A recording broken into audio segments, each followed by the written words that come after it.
The story begins on a sunny day. A boy looks ahead. He sees something that makes him smile widely. A girl with a lovely smile led him to a small settlement and welcomed him to their village. A week ago, on the outskirts of the royal capital, being a veteran mage of almost 30 years, Alfred Rind, an S-class mage, secluded himself and simply relaxed at home. Suddenly, someone knocked on Al's door and said they were coming in. The boy turned around and recognized Luca's voice. A girl with 2 ponytails stood at his door. She asked if Alfred was still doing nothing. It was Luca, a swordswoman and doctor, an S-class adventurer. Luca exclaimed that Cruz and Urena had already managed to beat the monsters. Alfred said that they, the guys, hadn't changed a bit. They were still as energetic. Luca laughed and asked what Al was talking about. She said he sounded like an old man. The guy asked if he was that old. Suddenly, Luca asked what condition Al's knee was in. The guy lifted his pants leg and said that it hurt, but there was nothing to be done. The girl said the guy was a liar. She said he was too active at the party. Alfred thought she was too perceptive. As expected of a doctor, he thought that this could be called too low compensation. For the young team of heroes that Al belonged to, subduing the Demon King was the end of a long and arduous journey. Alfred distracted the king while the heroes finished him off. When he was about to collapse, he dealt a critical blow to Alfred. Alfred was shot in the knee, and they immediately became heroes. The boy received recognition and medals from the royal family and the Adventurers Guild. He was awarded the first S rank in 200 years. Alfred could not express his gratitude in words. Luca said that the boy's knee would never heal for the rest of his life, and even healing magic would be of no help. The boy hung his head and said that he expected no less from the Demon King's curse. Luca touched the guy's knee, after which he gasped.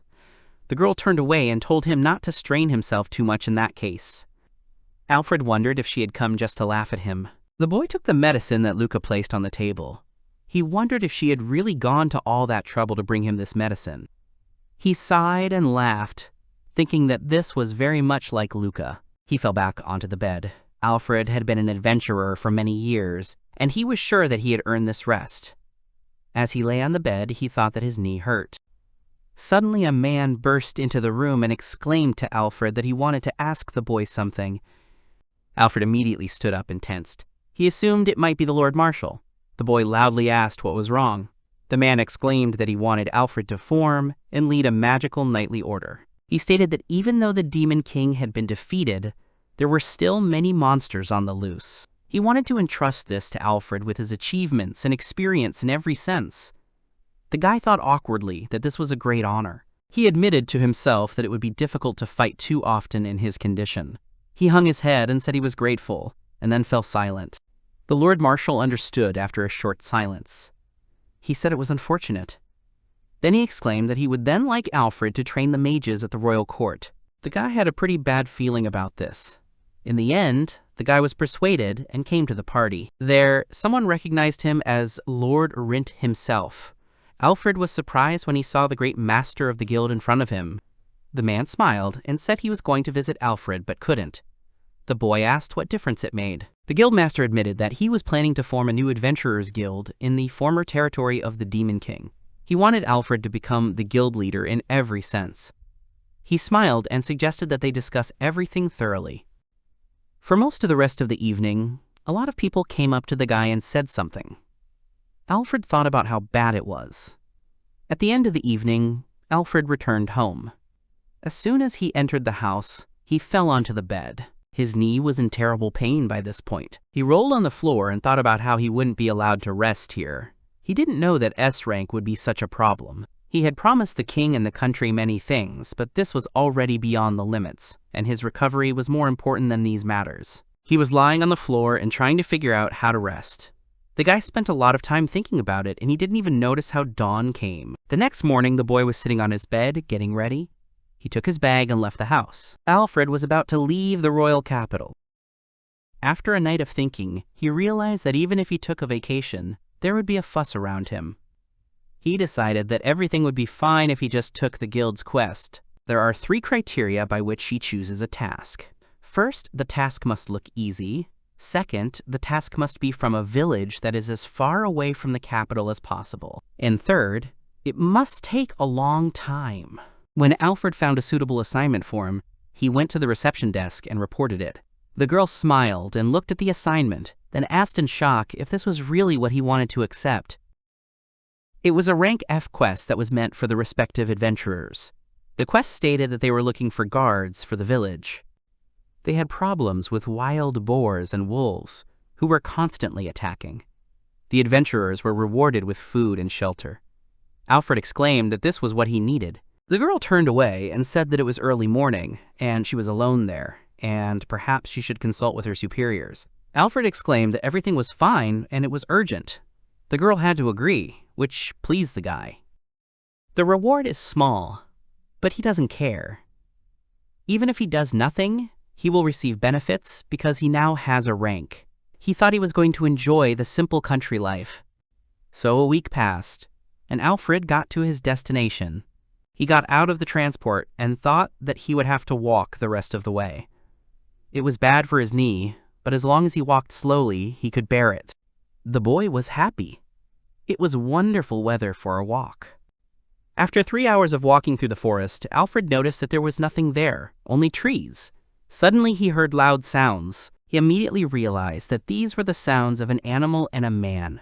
Alfred immediately went in that direction, thinking that it didn't sound very good. Suddenly he heard a girl screaming loudly that she was not going to give up so easily. Watching this from the side, the guy saw the girl had incredibly beautiful pointed ears. The girl held her own against the wolf. She was an elf. The boy thought she looked brave, but her knees were shaking. Suddenly, a certain smell reached the wolf that was attacking the elf. The monster immediately turned to Alfred and began to bark loudly. The boy thought that he seemed to have interested the wolf. He stepped forward and declared that he could handle the monster. Alfred thought that such enemies could be dealt with even without magic. The monster quickly rushed towards the guy to attack, but Alfred grabbed the wolf by the jaw and slammed it into the ground. The wolf got scared and then ran away from there in fear. Suddenly, Alfred heard the girl's voice. She thanked the guy for his help. Alfred said that everything was fine. He asked how she was. The girl exclaimed that she was fine. Suddenly, the elf said that her name was not you, but Millet. Alfred immediately apologized to the girl. After that, he introduced himself. Millet smiled broadly and thanked Al. The guy was a little surprised. He had been an adventurer for many years, and he was used to hearing words of gratitude. These are the words that bring him pleasure. Alfred smiled broadly and said he was glad to hear that. After that, the boy asked what Millet was doing alone in such a dangerous place. The girl confessed that her younger sister had a fever, and it seemed to be causing her a lot of pain. The village had run out of medicine, so she came to collect some medicinal herbs. The guy understood her.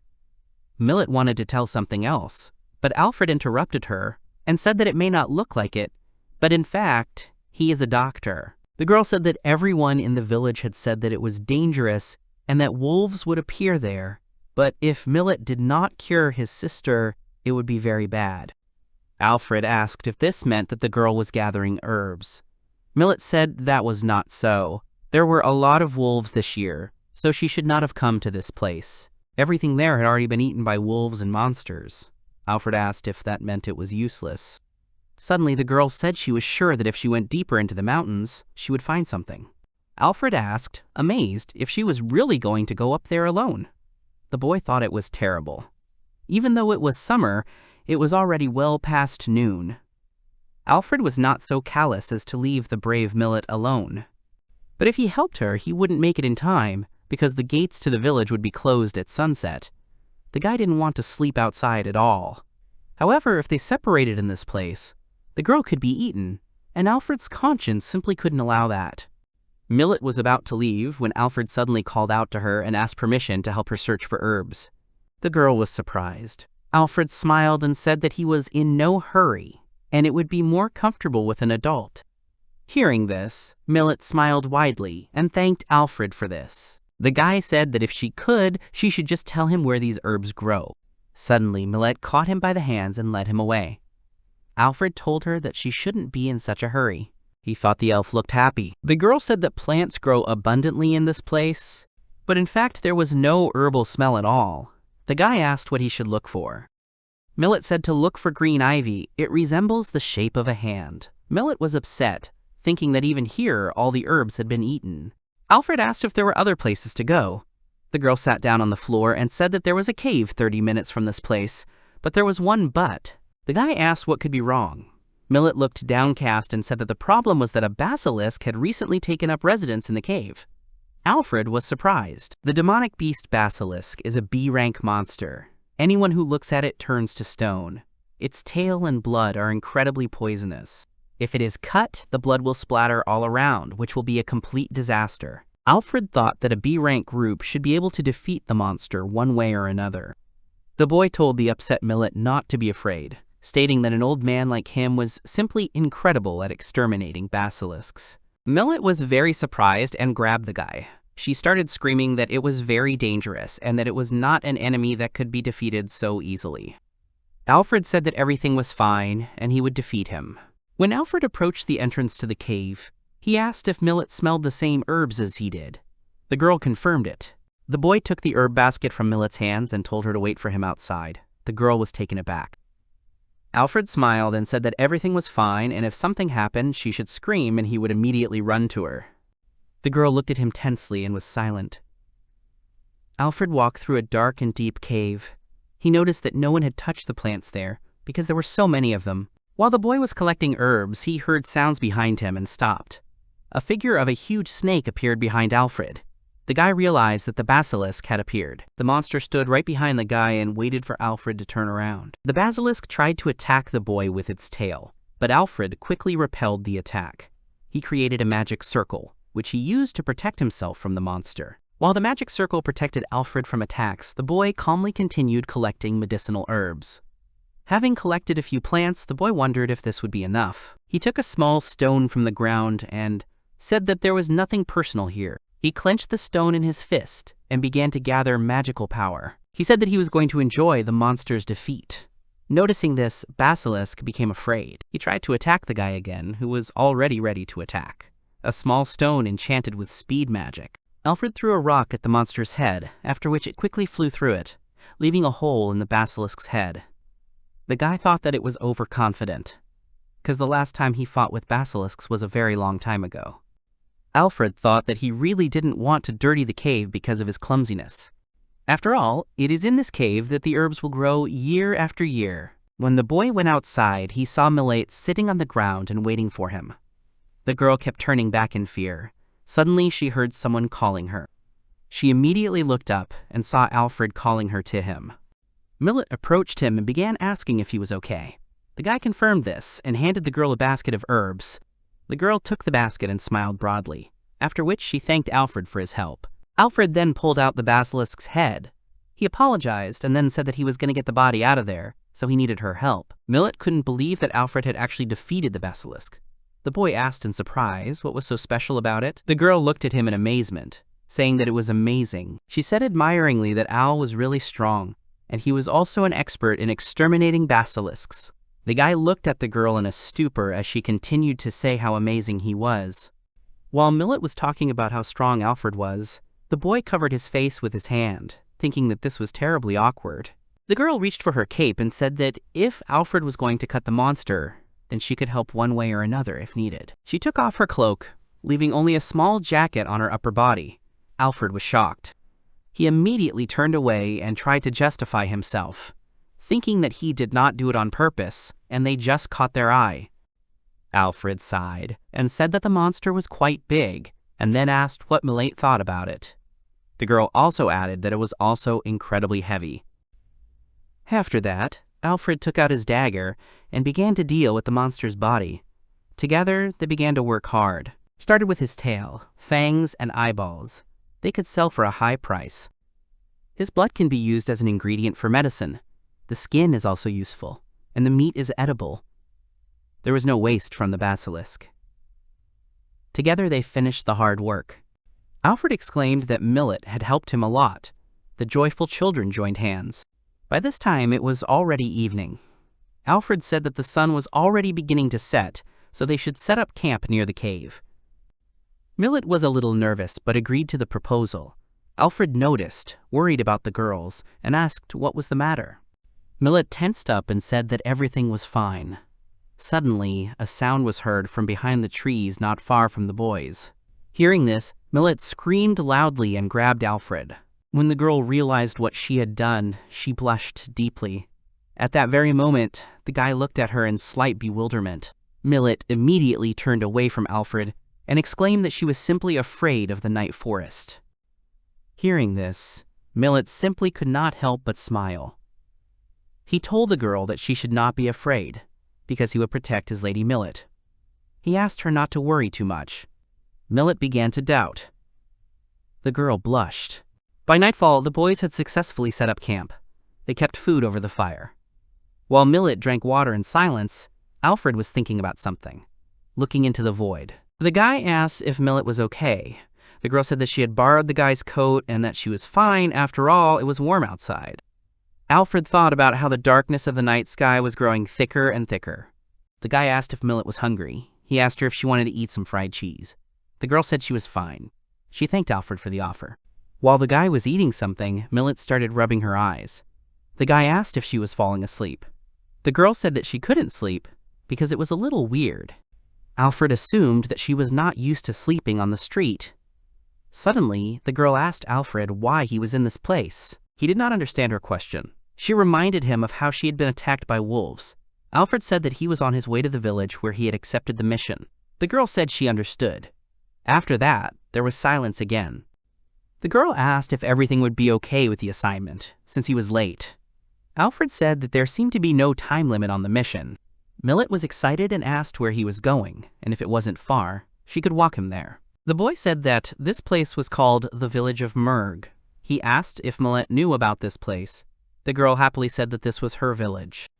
Alfred was surprised. He felt better, because it seemed that from now on his village life would be easier. The girl asked if this meant that Alfred would be living in their village for some time.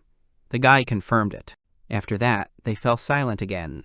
Millet looked at Alfred and laughed quietly. The guy noticed this. He was sure that being a guard wouldn't be so bad. A job where he could protect people's smiles. He was going to enjoy this life, taking this carelessness into his soul.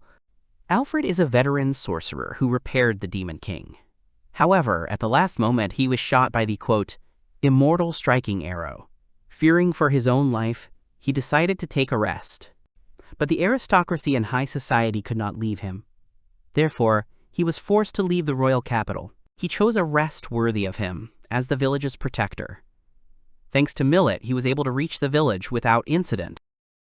After he entered the village gates, Alfred commented on what a nice place it was. Millet thanked him and said she was sure Alfred would soon get used to it.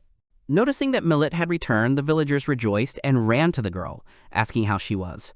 Millet apologized for worrying them.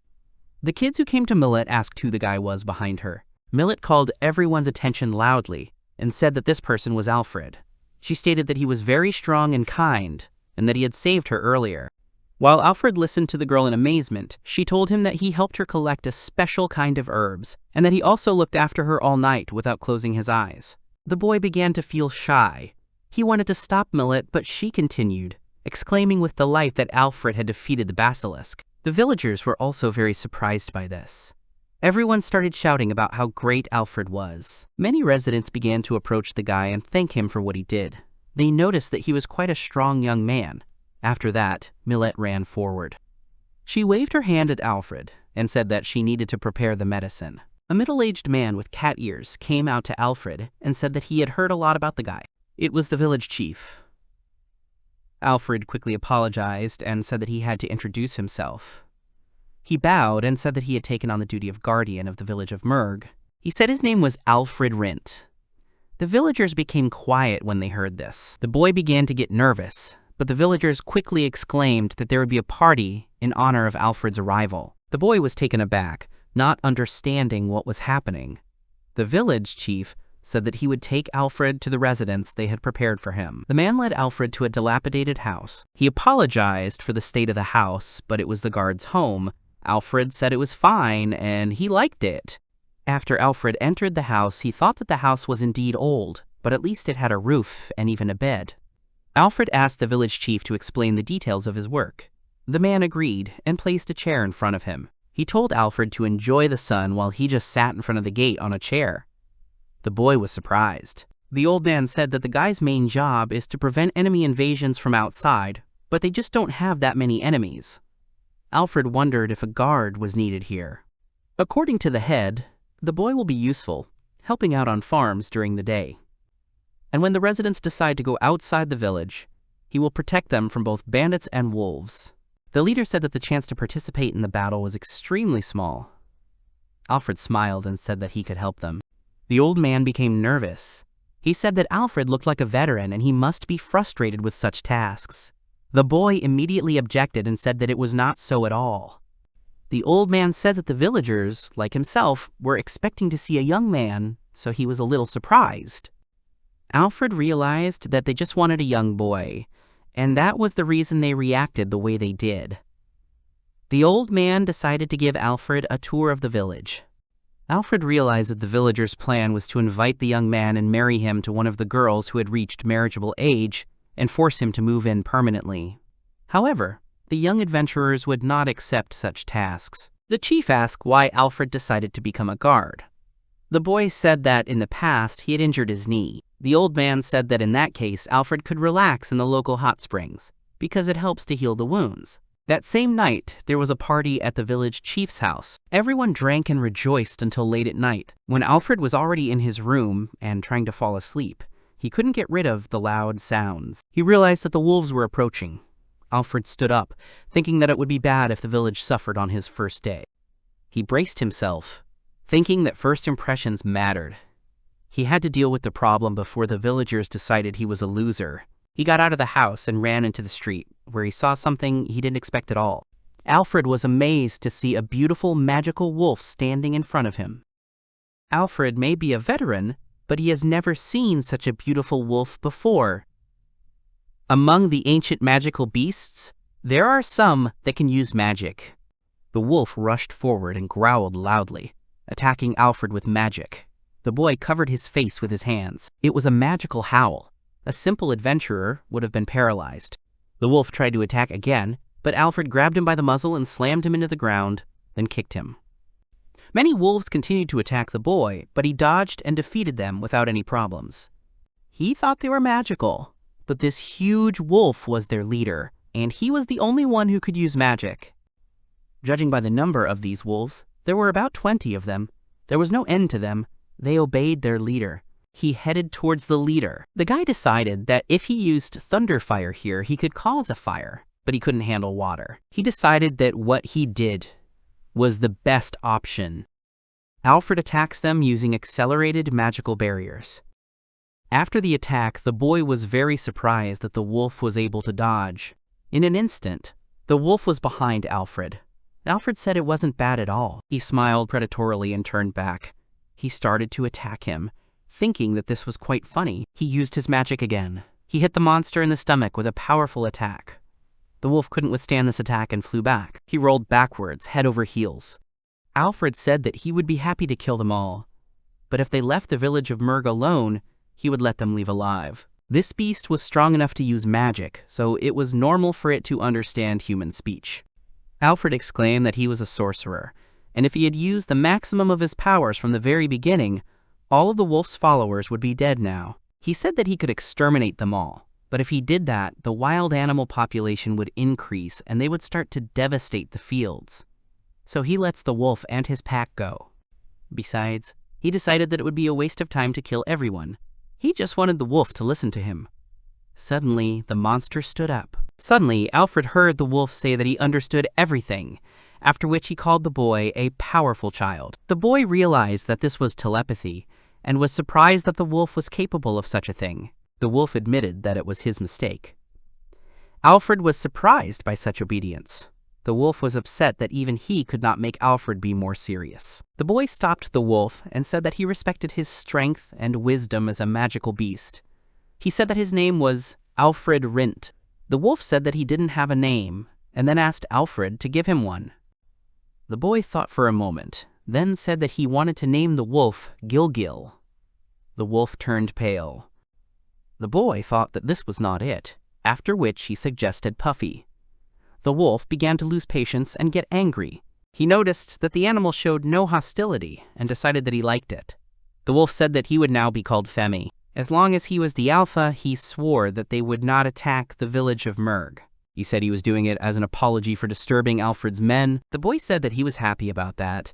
He thought that the villagers were scared and needed something to calm them down. Femi asked if the boy really wanted the wolf's head as a trophy. Alfred turned pale, after which the wolf said he was joking. Suddenly the wolf spat something out. Alfred picked up a sharp object from the ground. Femi said that if the boy showed it to those people, they would understand. Alfred lay in his bed and thought that that magical wolf was not bad. His size and strength were astonishing, and he was also intelligent. Femi's skin shimmered beautifully golden in the moonlight. Besides this, Alfred thought that she was soft.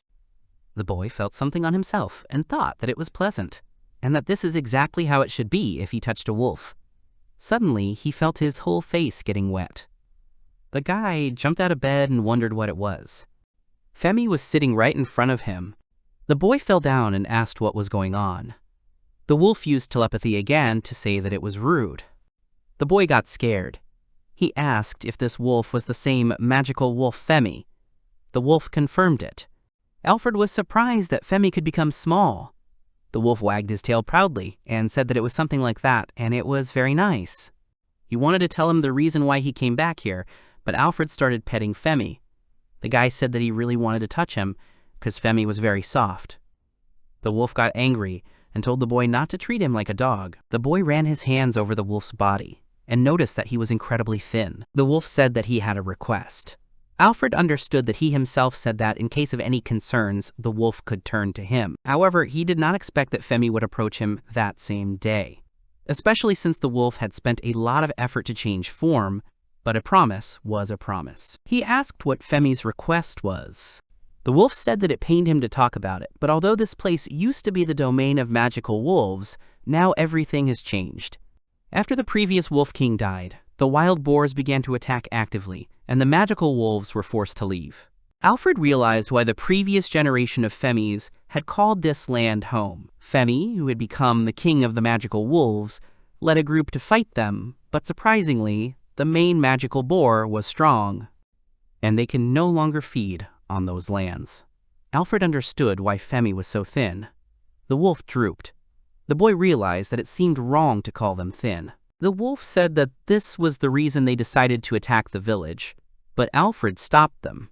The guy said that he was just lucky. Wolf said it was a race against time. Femi said he wanted Alfred to share his power with Femi and the others. The guy covered his face with his hand and said that he didn't mind, but he couldn't imagine a magical wolf losing to some wild boar. Femi exclaimed that they were very strong. Alfred agreed. He was thinking about how cute this wolf was. Femi said that Alfred himself was unable to sense Femi's presence, which suggests that Alfred's ability to sense presence is just like a plant's. The boy was shocked, but there was a reason for that, because he did not sense the pack's intentions to kill. The boy said that he had no choice but to accept the wolf's offer. Femi said happily that it was very proud of Alfred. The guy left the room and said that it was late and he was going to bed. He told the wolf to bring him to the wild boars the next day. Suddenly, Femi thanked Alfred, which surprised the guy quite a bit. The boy turned and said goodbye to Femi. He thought that this wolf was very understanding. Alfred lay back down in bed, but it was cramped because Femi lay down with him. The boy thought it didn't matter. He asked why wild boars were so strong. Femi didn't know himself. Alfred was reminded of the shock he had shown Femi's fang to everyone. The wolf was not surprised. The boy said that he heard this from the head of the village when he showed his fang, but he wondered if Femi really recognized Alfred as his master. The wolf was surprised by this question. He started to cuddle silently. The guy said that Femi was acting like a dog again. He wanted the wolf to just stop doing it. The next morning, Femi was licking Alfred's face, trying to wake the boy up. Suddenly, someone asked the guy if he was awake. Alfred greeted Millet, who stood at his door. The girl wished him good morning. She also said that she brought him breakfast. Alfred thanked her and said that he would definitely not die of hunger. Suddenly, the guy noticed that Femi began to spin around at Millet's feet. The girl laughed and said how adorable it was. She hugged Fem and said she was sure her little sister would be happy to see him. Alfred said that the wolf's name was Fem. The girl asked if he had adopted the animal. The guy said that it might seem so, but in fact it was the king of the magical wolves. Millet was very surprised. Alfred tensed up, because he thought he had scared the girl. After that, Femi used telepathy and introduced himself. Millet exclaimed in amazement that this couldn't be, and the wolf spoke. The girl began to stroke Fem. She said the wolf was amazing. She continued to shower him with compliments.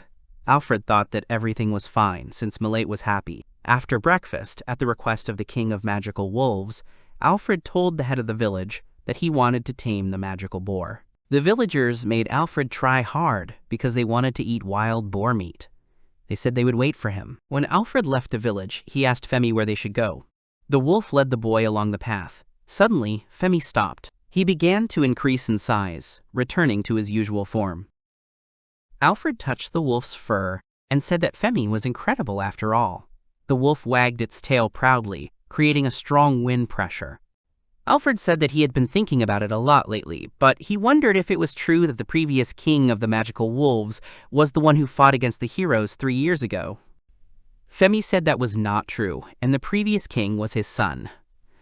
Alfred was delighted and said that this meant that Femi was the grandson of the king of the magical wolves.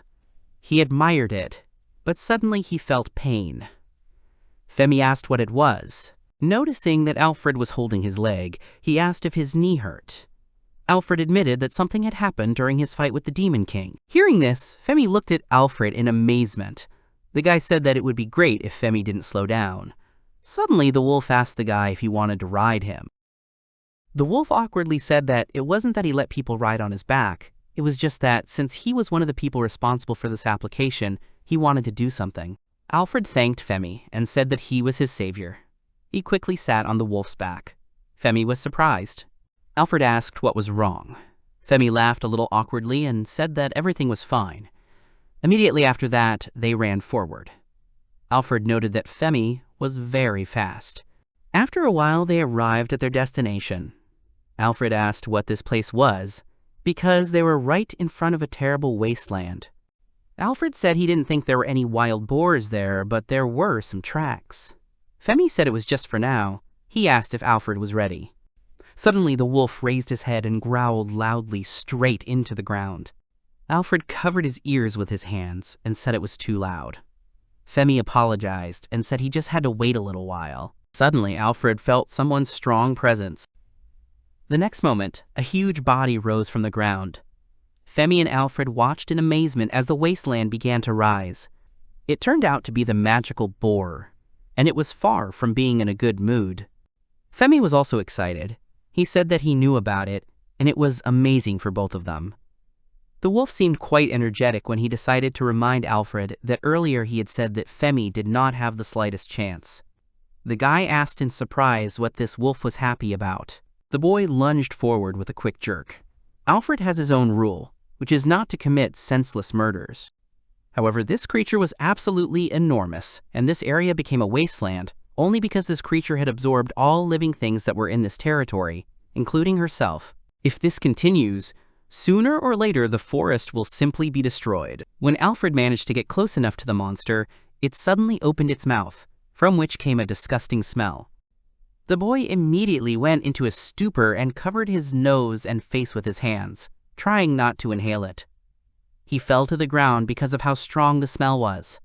Fem also covered her nose with her paws. They didn't understand what it was. After Alfred was on Femi's back, they started running away together. The wolf tried to explain in a hurry that the boar was poisonous, which meant that its breath was poisonous as well. Alfred covered his nose with his hands as he spoke about how Femi should have been told about something like this a little earlier. He looked back at the monster in a small turn. The guy felt bad. Femi shouted that he knew about it, and it was definitely true. At this point, the wolf looked quite happy, and Alfred noticed this strange behavior again. He asked Femi why he looked so happy. While Femi and Alfred circled around the monster, trying to avoid that terrifying breath, the guy was confidently thinking that such a monster simply could not be left alive. He created a fairly large magic circle, which he aimed at the magical boar. He thought that showing a small part of its true power would be enough for this. Once all the preparations for his spell were complete, Alfred let out a loud scream, releasing magical power as he did so. A huge blast magic was directed at the monster in a large wave.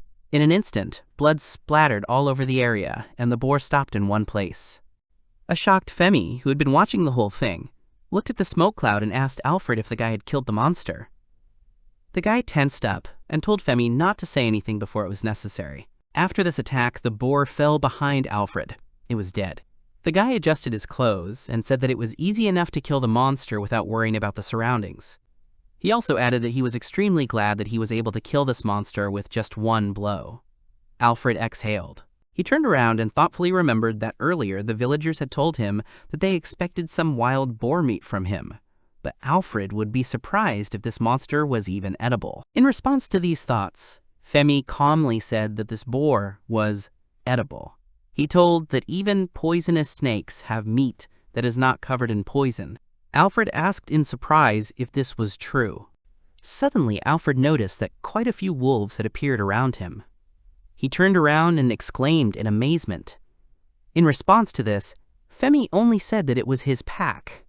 As many wolves began to come and eat the boar's body, the boy suggested that they must have come to eat meat.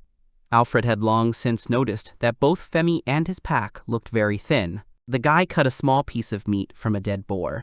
Then he went up to Femi and said that they could eat the rest. The wolf asked, amazed, if Alfred was serious.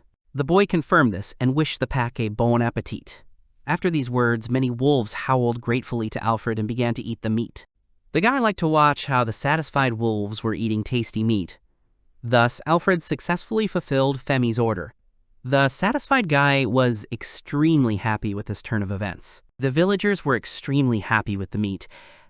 Alfred even volunteered to share the meat with all the villagers.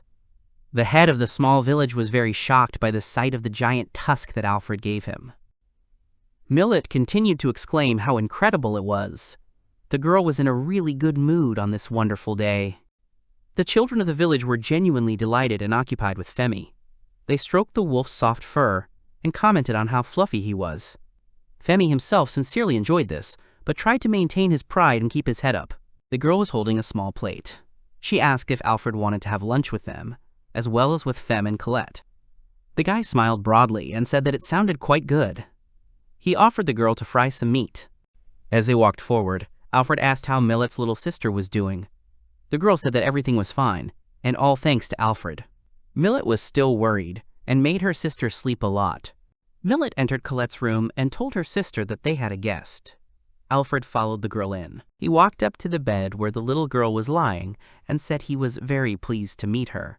The boy said he must have woken up the sleeping girl. Colette rubbed her eyes and, half asleep, asked Alfred who he was. Suddenly she jumped up and said that he must be that Mr. Alfred. She asked if she was right. The guy was taken aback. Millet said that she had previously told Colette that she had been saved thanks to Alfred's help. Millet smiled and said again that she was very grateful to Alfred for everything he had done for her and the village. The girl turned to Colette and told the girl to stay in bed until the food was ready. The girl agreed. Alfred supported Millet and said that Colette did not want to get sick again. The girl confirmed this. From the kitchen, Millet said that she would call them when everything was ready. Suddenly, the happy girl saw Femi and admiringly said how cute this animal looked. She began to stroke the wolf's soft fur. Colette smiled broadly and said that Femi was very big and fluffy. At this time, the wolf sat contentedly and obediently next to the girl. The girl turned to Alfred and sincerely thanked him for coming to visit them. Alfred said that he was glad that he was able to meet sweet Colette. The girl laughed and agreed with Alfred's words. She looked at the boy and asked if she could whisper something in his ear. The boy was a little surprised, but he came up to her. At that moment, Colette kissed the guy on the cheek. The girl laughed and said that this was her gratitude for Alfred. The boy was taken aback and covered his cheek with his hand. He thanked Colette. At this time, Femi did not take his suspicious gaze off his master. The guy sat down on the floor next to the girl's bed. After that, Colette asked what Alfred thought about her little sister. Alfred was a little taken aback. He wondered why she was asking this. Colette had said with confidence that Millet's sister, as Alfred himself could see, was simply an amazing girl. She said that Millet's cooking was very tasty, and the girl was extremely kind and skilled in everything, like washing and the like. Colette also added that after their father's death, Millet became a doctor in order to take care of her sister. The girl stated that there are a whole bunch of guys who want to marry Millet. Alfred said that the girl seemed quite popular. Colette confirmed this. Colette's eyes lit up and she asked if Alfred liked Millet. The boy remarked that he had never thought of her like that before, so he didn't know what to say. Suddenly, Colette said that she was sure that her little sister liked Alfred. The girl meant that Millet behaved so sweetly when he talked to Alfred. The girl smiled and said that this was the reason why she wanted Alfred to marry Millet. Colette said that the guy might not make a decision right now, but he should think about it. Colette said that it would be a shared secret, to which Alfred agreed. Millet came into the room and said that everything was ready. The girl asked curiously what they were talking about. In response, Colette said that they were not talking about anything. Colette hugged Millet. The girl asked if her little sister knew about what she was curious about. Colette just laughed. Towards evening, they all sat at the table and ate. Alfred tasted the food and said it was very tasty. Millet thanked him for the compliment and said that a dinner like this was only possible thanks to Alfred. Colette asked if the wild boar was really as big as a bull. Alfred said it wasn't, and it was much bigger, even bigger than the house. Colette spoke admiringly about how amazing Alfred was. The guy said that if Colette had been there, he would have even given her a job as a security guard. Millet looked worried. The girl said that the damage caused by animals had definitely increased, but she had never heard of such a large boar before. The girl admitted that it was really scary to hear that. Femi told Millet not to worry, as Alfred had already defeated the giant magical boar for them. He said that they would catch the remaining monsters, so that they would not harm the humans anymore. Colette hugged Fem and told her again that he was amazing. Millet exclaimed that the girl hadn't finished her food yet. Millet said she was confident everything would be fine. After all, Alfred will protect them. She also added that Femi will help them too. Hearing this, the guy smiled. He confidently stated that they could rely on them. Meanwhile, both the magical wolves and the magical boar no longer posed a threat to the village. The next day, Alfred was going to visit the hot springs and relax. However, the image of that huge wild boar would not leave Alfred's head, making the boy worry about something. Alfred yawned loudly, causing tears to appear in his eyes. The tired boy sat on a chair and kept the village together, while Femi lay next to him and slept. The guy thought that although he had chosen a comfortable job as a guard, when he had no threats in the area, he had too much free time. The guy looked at Femi and laughed, then said that even the king of the magical wolves himself had relaxed. Suddenly, Femi opened his eyes and said with displeasure that he was actually not sleeping. Not to mention the forest, there was a giant magical boar nearby that could even put the king of magical wolves to shame. If the boar had migrated to this area from somewhere else, people would definitely be talking about it. The guy asked if it could be some kind of magic or curse that could make magical beasts grow. As night fell, Alfred and Femi slept peacefully in their house. Suddenly, the wolf sensed something was wrong. He jumped up and woke the boy. He warned him that someone was approaching the village. Alfred was surprised and said that he didn't feel anything. Suddenly, the guy himself felt something that hit him in the head. He began to quickly get up from the bed. He told Femi that he expected nothing less from the wolf, because his perception was much higher than anyone else's. Alfred wondered who it was this time. Accompanied by Fem, Alfred walked out into the street. He thought that although he felt no intent to kill, it was strange. He didn't understand why anyone would walk around in such a remote area in the middle of the night. Suddenly, the boy heard the sound of heels. He looked around in amazement. Right in front of the guy stood a girl who loudly exclaimed that it really was Alfred. The guy was amazed. He asked a strange girl who she was. The stranger got angry and said that forgetting who she was unforgivable on his part. The girl folded her arms and exclaimed in displeasure that she was one of the 4 heavenly kings of the Demon King's army, and her name was Vivy. Alfred looked at the proud girl in amazement. He still had no idea who she was. Alfred thought that even if what she said was true, he still didn't remember her. Alfred told the girl that if she was one of the 4 heavenly kings of the Demon King's army, then they, the hero team, should have defeated them all. The girl exclaimed that there were actually 5 kings. Alfred asked incredulously if this was really true. He knew that something clearly didn't add up. The boy understood that this girl was definitely a demon, but she was a completely ordinary demon who simply thought that she was one of the 4 heavenly kings of the Demon King's army. Alfred looked at the girl with distrust and asked why she was in a rural area like this. Vivy asked angrily what was with his gaze. She exclaimed that he was only pretending not to know what he had done. Alfred began to get irritated because the girl looked like a rather angry person. The guy scratched his head and asked if he had done something. Vivy became even more angry and repeated his words, after which she exclaimed that this was not just something. With tears in her eyes, the girl said that she had raised and educated her boar, and Alfred had simply killed it.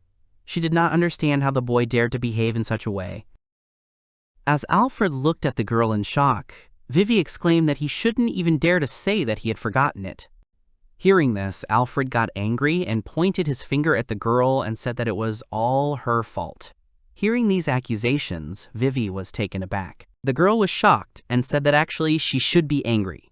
Alfred shouted at her to shut her mouth, because by enlarging this boar, she had broken the ecosystem and everyone was in danger. The girl sighed heavily, then raised her hand with the spell and exclaimed that she simply did not need to worry about the problems of ordinary people. She declared that now Alfred would disappear from the face of the earth. The boy tensed up and raised his hands to protect himself. At that moment, he noticed that Vivy was using a spell. Covering his eyes, he thought that nothing less could be expected from the demon. He noted that Vivy had simply enormous magical power.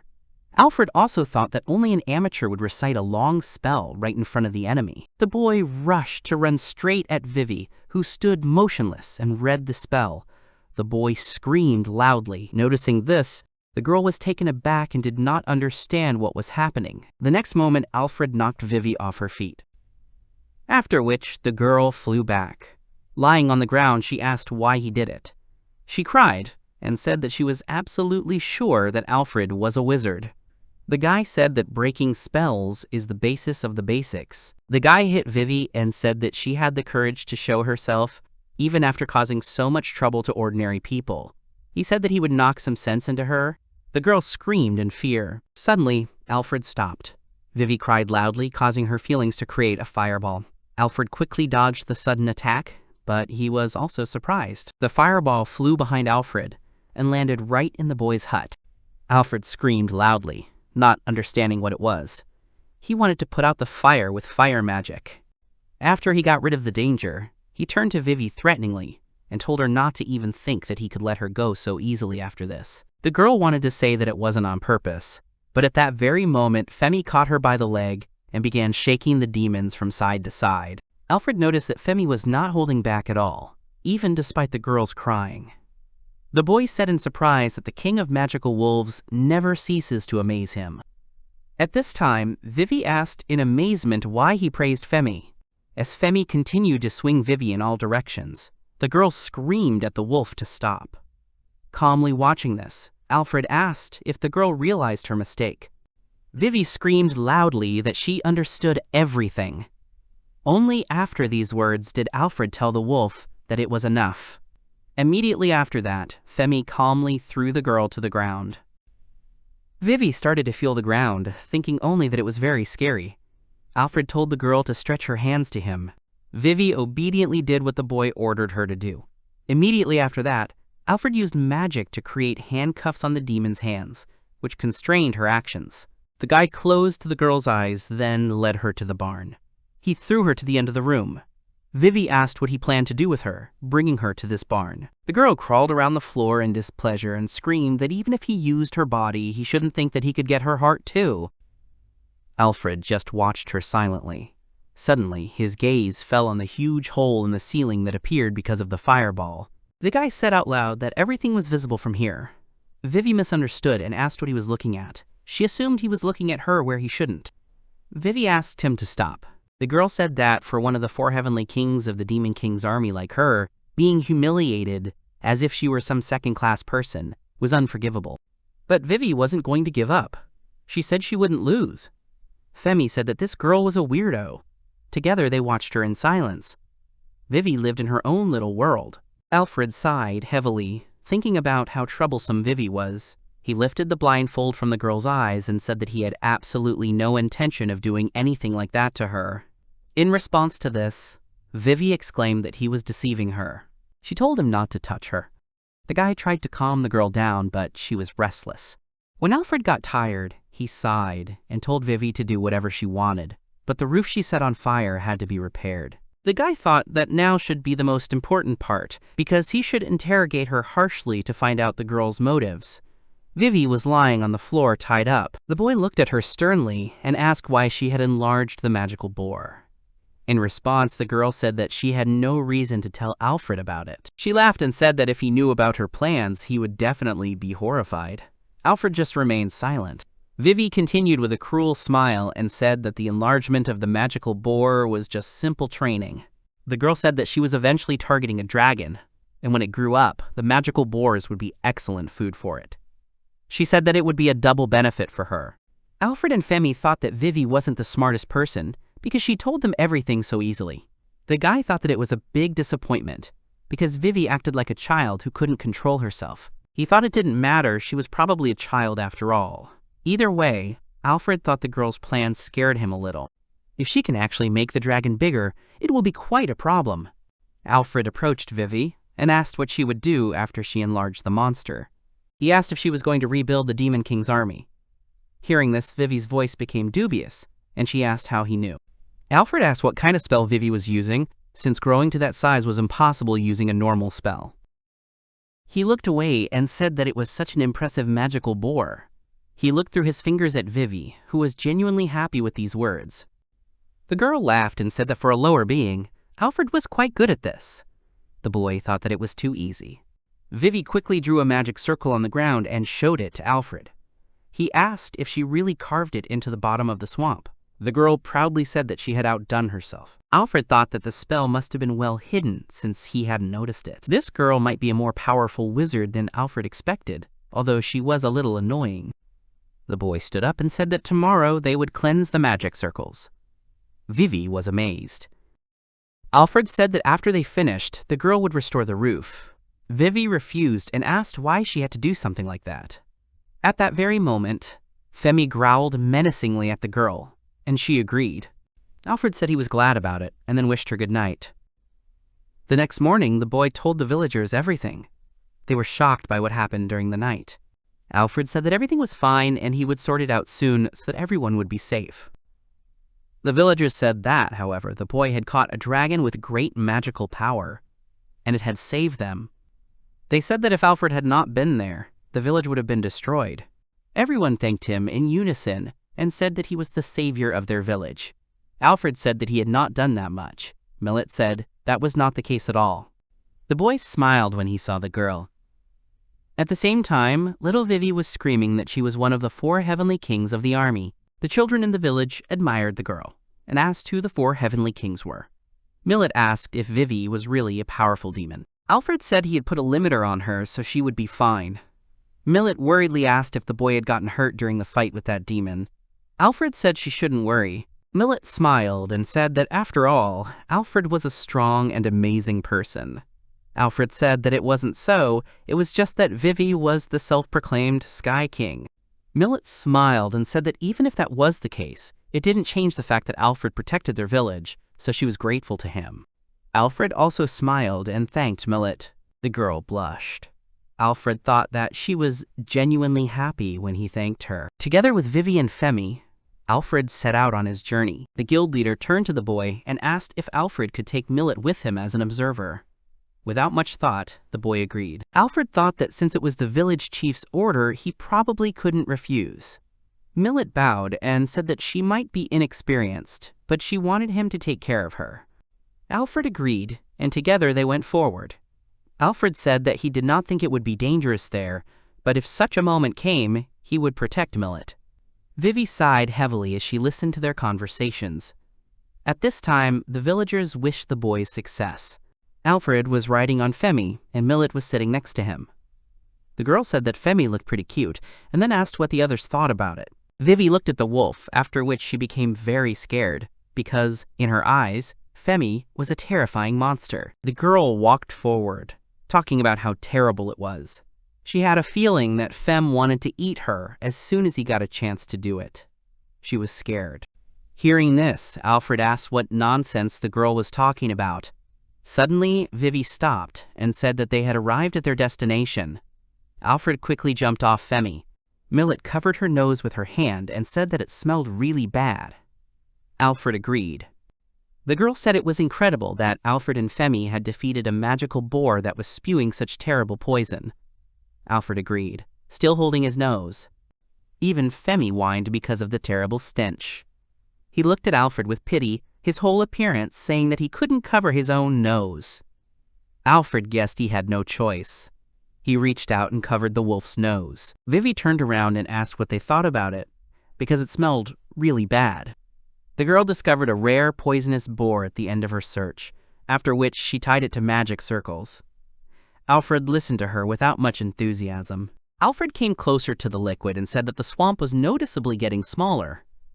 Suddenly, Millet called out to Alfred, attracting his attention. She pointed to a huge lobster she had spotted in the swamp. Alfred said it looked like a crayfish, although it was quite large. Alfred thought it was quite strange. He turned around and saw a tree sparrow, which was only slightly smaller than Femi. He asked if this was the effect of the magic circles. Vivy asked contentedly if he had finally understood everything. She explained that the magical energy from the circles that had been concentrated in the boar was beginning to spread throughout the area. The girl was about to explain her plan when Alfred suddenly interrupted her and said that if this was the effect of her magic, then they had all the more reason to solve this problem. He ordered the girl to hurry up and kill the monsters. The guy threw a bucket at her and told her to scoop out all the dirt with the object. Vivy picked it up and said that was stupid. Alfred sternly said that it was Vivy's responsibility, since she had drawn them, and now it was her turn to remove them. The girl got angry and exclaimed to Alfred that it was disrespectful. She couldn't believe that he was making her scoop up the dirt. At that very moment, Femi growled loudly behind Vivy. She replied that she understood. The girl began scooping up dirt from the swamp, complaining along the way about why she had to do this. Watching this, Millet thought that she felt a little sorry for the girl. Alfred said that Millet was too kind. The girl was surprised by these words. In Alfred's opinion, Vivy was simply receiving merit for what she had done before. If she was careless, she could destroy the village. However, at this rate, she would never finish getting rid of the dirt. The guy also didn't want to harass the girl. He told Vivy that there was another way to do it. Hearing this, Vivy was amazed. Alfred raised his hands and created many magic circles. He said that wizards should use magic. Strong gusts of wind began to appear in the air. Millet tried to stay on the ground, but at the same time, she was enchanted by magic. While Vivy watched in a daze, Alfred thought about using wind magic to gather all the dirt together. He thought that he should also simultaneously make the dirt float using gravity magic. The next moment, a real hurricane rose high above the boys, which contained a lot of mud from the swamp. Millet watched in admiration at the magical picture that unfolded before her. While Vivy was equally shocked, Alfred loudly asked what she was doing. He shouted at the girl to start removing the magic circles. Vivy quickly agreed to this. Alfred threatened her that if she tried to do anything weird, he would drop all the dirt right on her. Vivy exclaimed that she had already said she would do it. Alfred watched what Vivy was doing and noted that she seemed to be obediently removing all the magic circles. After a while, Vivy got up from the ground and said that she was done with everything. Hearing this, Alfred agreed with this and said that the girl had done a good job. He carefully lowered his hands, and with them the mud returned to the swamp. Thus, they finished their work. Vivy turned around and exclaimed that only a demon king could use something like gravity magic, much less two different attributes at the same time. She screamed that if he lost control even a little, the spell could spontaneously explode. Alfred smiled and said that if it was 2 elements, then all was well, because he could use 4 at once if necessary. Vivy was genuinely shocked when she heard this. She asked if Alfred was making fun of her. The guy asked if it looked like he needed it. Hearing this, Vivy fell silent. Immediately after that, she screamed that even if he was telling the truth, it was terribly difficult, because even demons with huge magical power could use them for a maximum of a minute. Alfred smirked and said that she clearly underestimated him, because he could last for an hour. Hearing this, Vivy fell silent. Alfred and Millet got back on Fem, after which the boy said that they were going back. Vivy looked at them and thought that something lower being was clearly scaring her. At this time, a joyful Millet held a huge crayfish in her arms and said that the magic was incredible. Alfred said that Millet could do anything with it. The girl kept saying that the crayfish was big and looked delicious. In fact, Alfred doubted that it was edible at all. Vivy was unhappy at this time about being covered in all this dirt. Suddenly, Millet had an idea. She said that when they returned, they should go to the bathhouse. Suddenly, the girl blushed and said that she meant separate bathhouses. Alfred thought that he had come to Murg Village partly for the hot springs, so he saw no problem in accepting Millet's offer. At this time, the girl was still apologizing. After the boy promised Millet and her little sister Colette to have dinner with them and left them, the village chief told the boy about a couple of really good bathhouses. After listening to the village chief, Alfred became interested in this and went to the place he was told about. When he got there, he sighed in admiration as he watched the beauty of the place. The boy looked at the bathhouse through the fence with Femme. Alfred said with admiration that there was a whole bathhouse just for them. The village chief told him that there were many hot springs on the outskirts of the village, so Alfred could safely use any of them. Alfred and Femme were glad of this, for this permission was all that Alfred could ever ask for. The guy took off his jacket and told Femme that he would go inside and the wolf could wait outside. He also added that he would wash Femme outside later. The wolf was genuinely amazed by this. Femme began to beg Alfred with just one look to take him with him. Seeing this, Alfred simply couldn't help but react. The guy hugged Femme and agreed, but added that the wolf shouldn't fuss too much and not get anything dirty. Femme sternly stated that, of course, he would not do anything like that. After the boy took off his clothes, he and Femme went into the part of the building where the bathhouse was located. He smiled widely as he talked about how this would be his first bath in quite some time. Femme was just as excited as Alfred. Femme was about to jump into the bath, but Alfred stopped him and said that the wolf would only enter the pool after you washed yourself. Femme stopped and said that he knew. First of all, Alfred poured soap and water over himself, after which he did the same with the rather displeased Femme. The boy quickly started washing. He started washing Femme first, while the wolf enjoyed the process. After this short wash, they finally got into the water and were able to relax. They both breathed a sigh of relief, because the hot water was exactly what they needed. Alfred noticed and said that it seemed to him that the hot water was seeping into his knee. Femme thought about it and said that he really didn't understand what the guy was talking about. Alfred looked at Femme and asked if he was right in his assumption that dogs don't like baths. Femme immediately stated that he wasn't a dog, so there was no problem. Alfred said he believed it. Then he sank a little deeper into the water and took a deep breath, letting go of all his thoughts. Alfred sighed, thinking that even if it was summer, these baths were still simply incredible. Feeling that Alfred was starting to overheat in the water, he stood up and said that he was getting out. The water made the boy dizzy. Seeing this, Femme whined and asked the boy to sit in the water for a little while longer. On the way to the exit, Alfred heard a female voice saying that demons don't need any swimsuits. A girl in response to this exclaimed that it was not so, because with all the dirt that was on the demon, she must be very dirty. The demon exclaimed that she was different from them, the lower beings. At that moment, Millet, Vidi, and Colette entered the bathhouse. Vidi and Colette were naked. The demon screamed loudly that she did not smell. As the girls went further into the bathhouse, Alfred and Femme hid behind a rock. The girls talked about how this was their first time visiting the bathhouse. Femme looked at his master and asked why the boy was hiding.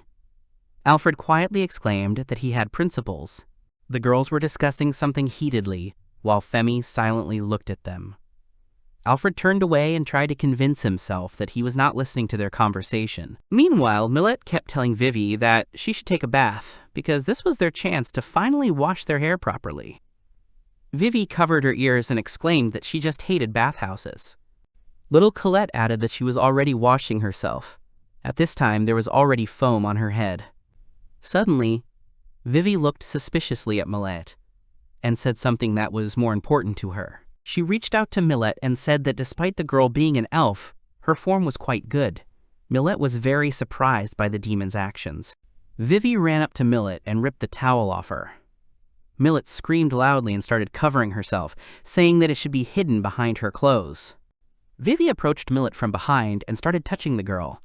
Millet immediately blushed. The girl was very embarrassed and tried to tell Vivy something.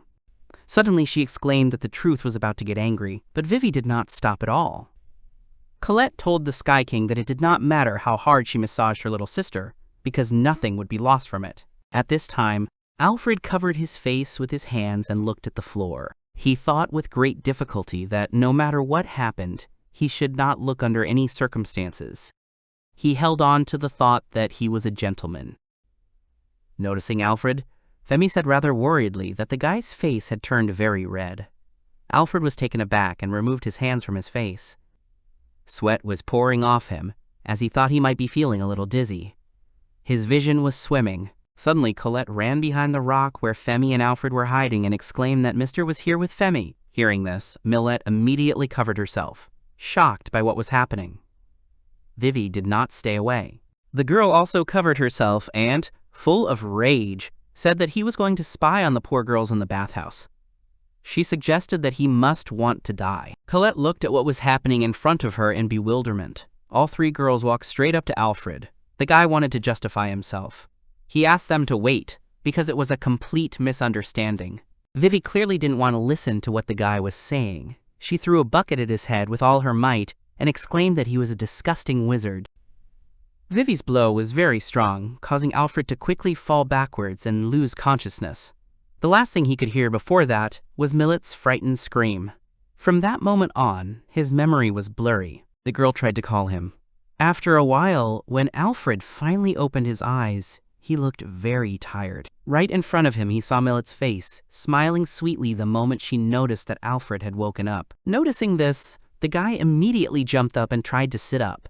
Vivy, who was sitting right next to him, started complaining about how useless this guy was. She called him a nasty creature. The boy rubbed his head.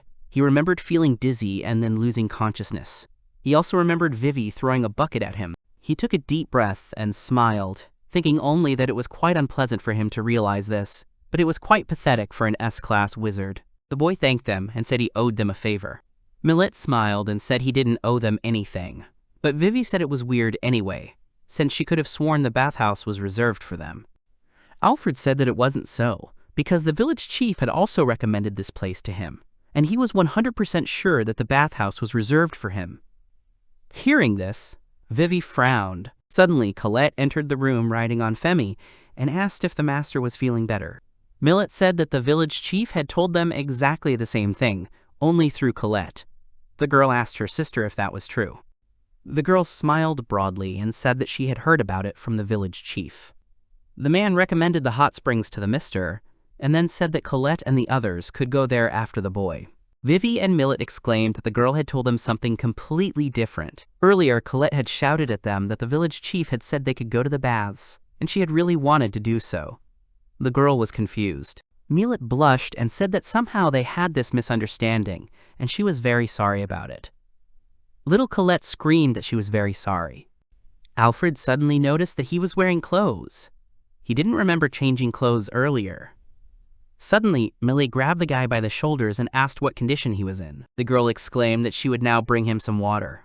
Alfred agreed and thanked the girl for her care. Millet smiled broadly and said that these hot springs were infused with magic from magical minerals, and that was why it was so easy for wizards to get drunk. Alfred made a mental note of this. Colette ran up to Alfred and called him several times.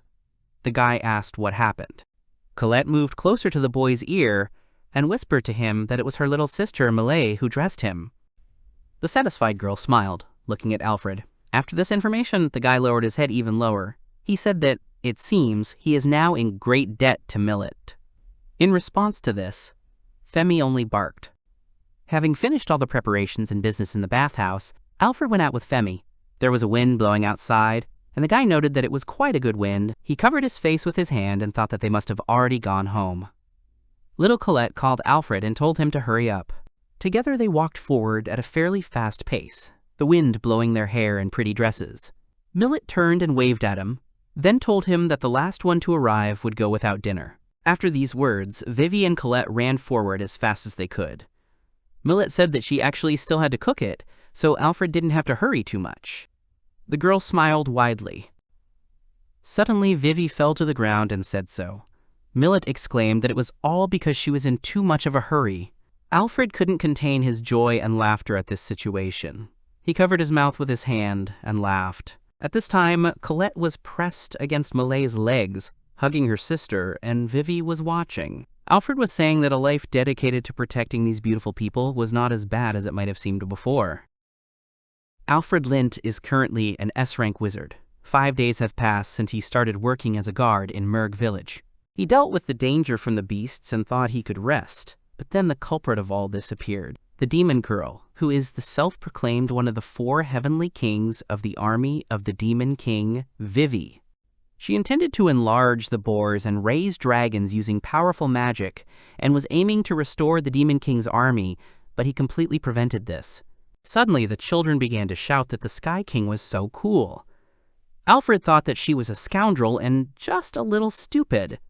However, now she was under his care. Alfred thought about asking the elder about re-education. He thought that leaving her in their care for now would be a good idea. In the end, she is not an enemy that the village can fight, although he still has to apologize for that. Alfred says that it is a good point. He thinks that even if she is an ordinary demon, she is still a demon. If they underestimate her and let her go, there's no telling what she can do. He asks why not hand her over to the Lord. The man replies that he thought about it too, but the Lord hates any demons. If they don't do it, she won't escape execution. Alfred said that he understood everything and how cruel he was. The man thanks the boy and adds that the village will try to help him. Alfred smiles nervously and says that he is going to take advantage of her and make her work for the good of the village. After some time, the young man came to the construction site and shouted to Vivy that at this rate she would not see lunch. Suddenly, Vivy hits his finger with the hammer. She screamed about why she had to do something like that. At that moment, she was sitting on Alfred's porch. The young man replied that it was because she had burned his roof. The girl says she has her own work, so she will go. Alfred asks if the girl has any patience. She replies that there are no patients, but she will help look after the cattle that is kept in the village. Millet always tries to help as much as she can. The young man replies that the girl seems to be working hard. Suddenly, a girl runs up to the young man and says that she thought that her little sister would be a wonderful wife. Alfred agrees, and he himself thinks that he is not against it. Helping him and looking after Vivy were just her duties. He was sure that if Millet thought about it even a little, she would never love an old man like him. Millet says she's thought about it, but if they use Vivy's magic circles, will they be able to get a ton of meat? Alfred says that's right. These cattle are just normal animals. They're different from magical beasts. Millet asks if the crab was a magical creature. Alfred replies that if you think about it, then it's possible. Vivy overhears their conversation and says that everything related to circles is easy for her. Millet replies that she knew that. The young man says that in that case, they will come in the afternoon and try to do it. Millet thanks the young man and says that she will wait. Vivy shouted at the boy not to decide everything himself, because he was a lower being. The boy replied that according to the girl, she said that she could do everything. Vivy replied that she did not say that she would do it. Vivy says that she is one of the 4 heavenly kings of the Demon King's army. She is an outstanding being who must be served. The young man must be an impudent fool to force her to do manual labor. The boy looks at the girl with a contemptuous look, and then goes over and takes the ladder. Vivy shouts that it's good, and she thinks it wouldn't hurt to walk a little. After a while, the roof was completely fixed. Alfred said there were a few rough spots, but she did it all herself. It was a very good job. Vivy wipes the sweat from her forehead and says it's natural. Alfred says that after a short rest they can go to the farm. Vivy says that she does not want to. After a while, they are met by Millet, who says that she was waiting for them. They were outlived by a cow that made a sound. Millet laughs and says they are ready any time. Vivy screams because the cow is so big. Alfred adds that in that case, Vivy should hurry up and make circles. Vivy didn't understand why she had to do this for a lower being. She was tired, and it was very hard to do them. At that moment, the girl folded her arms across her chest. Alfred thought he could make Femme growl at her, but that wasn't an option. If the girl couldn't, there was nothing he could do about it. His job was done. Vivy said she hadn't said she couldn't. Alfred replied that he thought that with Vivy's power, it would be easier to increase the cattle, but it is not that simple. Vivy said that it is obvious. that it is easy. Alfred turned away and said that it was too hard for the girl. Vivy shouted that it was no problem for them at all. The boy said that everything was fine, and he didn't want to force him. Using too much magic is dangerous, especially for inexperienced wizards. The young man smirks at this point. Vivy got angry and told him to underestimate her. He should just stand there and watch. Millet was scared of Vivy. She pushed the girl and told her to go to the free pasture. Alfred smiles and thinks that Vivy is really easy to provoke.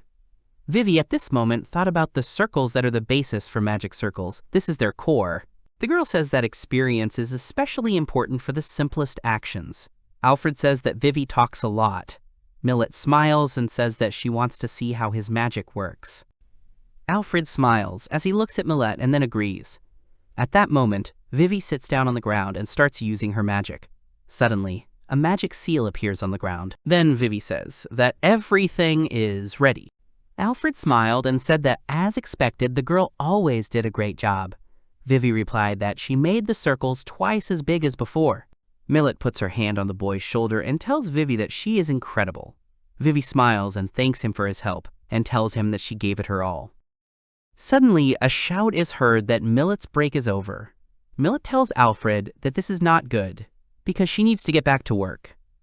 Alfred asks why they don't help the girl. He asks Femi if they really can't just leave. Femi barks affirmatively. Millet says he's a godsend. Vivy says it's pretty heavy, so they shouldn't overexert themselves. Millet said to loosen and prepare the straw for feeding, feed them until they were full and give them lots of love. Millet smiles back and says that the cow is happy. Vivy asks if she is really happy. The girl looks at the cow, who looks very happy. She asks if she is really happy. Then Vivy becomes embarrassed. Millet then thanks everyone for their work, as they really saved them a lot of time.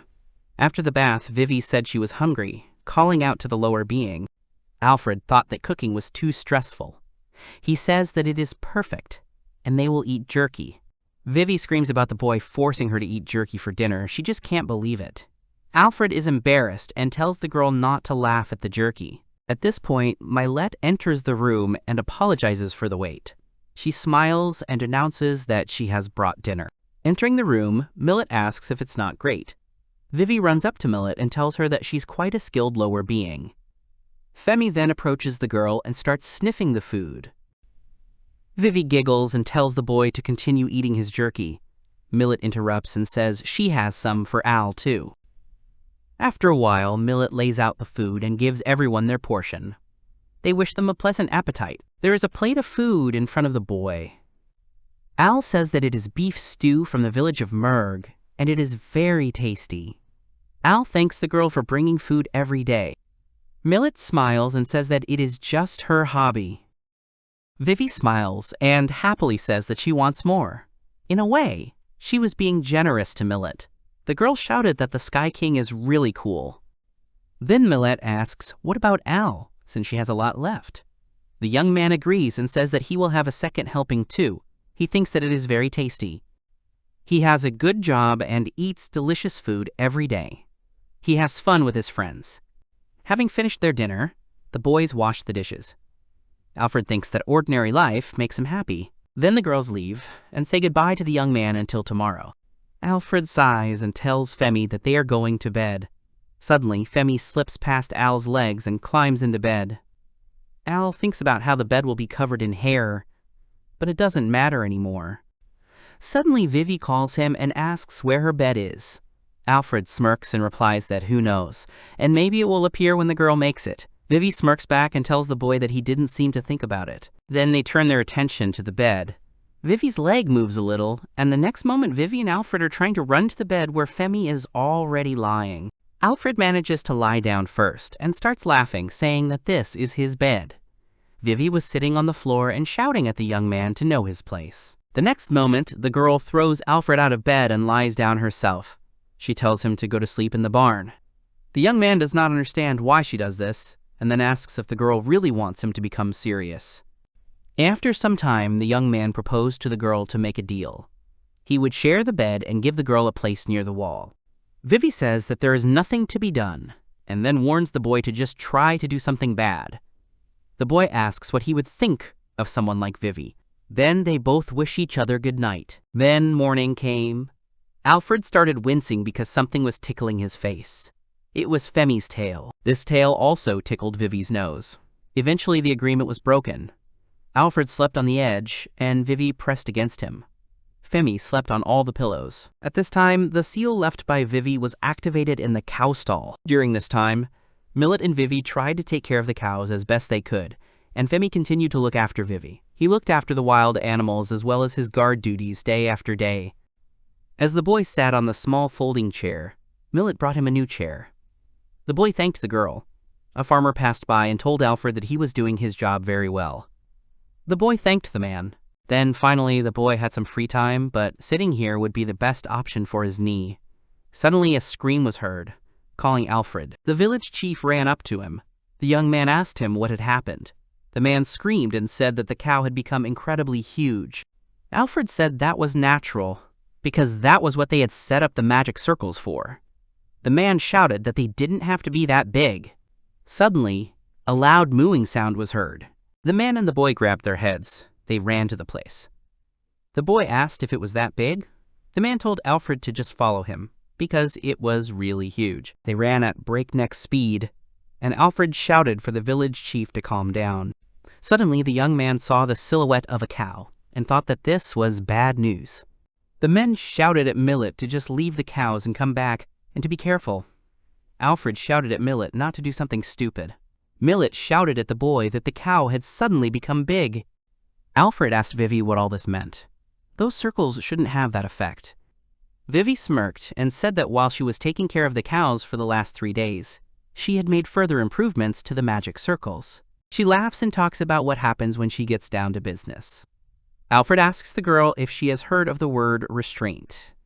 Fem asks what they should do. Alfred says that if Femi is asking about this, then she should look at the village elder. The man was thinking about something at that moment. The man says that they can probably only butcher her. Alfred asks if the man is sure. The man says that before that, they were going to sell her next month. However, if they try to do this, they will have to get her to the city alive, and if they make meat out of her instead, it will spoil on the way. Even if they make jerky out of her, it will still be difficult, given her size. Alfred says that in that case, after they butcher her, he will use magic to preserve her. The chief asks if that is true. He says that the boy is their savior. At that moment, Vivy remembered the moment she spent with this cow. How she brushed her, created seals with her, or fed her. The girl was very scared. The boy prepared to destroy the cow. At that moment, Vivy called him and asked him to wait. The boy said that he was very sorry, but they had no choice. The girl suddenly appeared between the boy and the cow and told him to stop, because Muffy had done nothing wrong. Alfred was very surprised when he heard Vivy calling the cow Muffy. At that moment, Millet shouted that her name was 8. Alfred thought that it seemed that Vivy had already chosen a more suitable nickname. She screamed for the young man to look at her charming eyes and tell her if he really was going to kill her. Alfred says that he is. Vivy gets angry and says that it is cruel. She asks if the young man really plans to eat her meat later. Alfred is absolutely serious when he says that this is true. Vivy didn't understand why the young man was saying that, since Muffy was a special cow. Alfred approaches the girl and says that because she is so big, she will have problems eating, and it will also be a disaster if she starts to roll around outside and destroy half the village. This will be extremely sad for both Muffy and the villagers. Millet approaches them and tells the girl that they were raising her for meat anyway and were also planning to sell her soon. She says it's not Vivy's fault. The girl runs to the cow and says she's so sorry because she made her big. Alfred says it's not the girl's fault, because he was the one who asked her to do it. Vivy says she wants the boy to do it painlessly.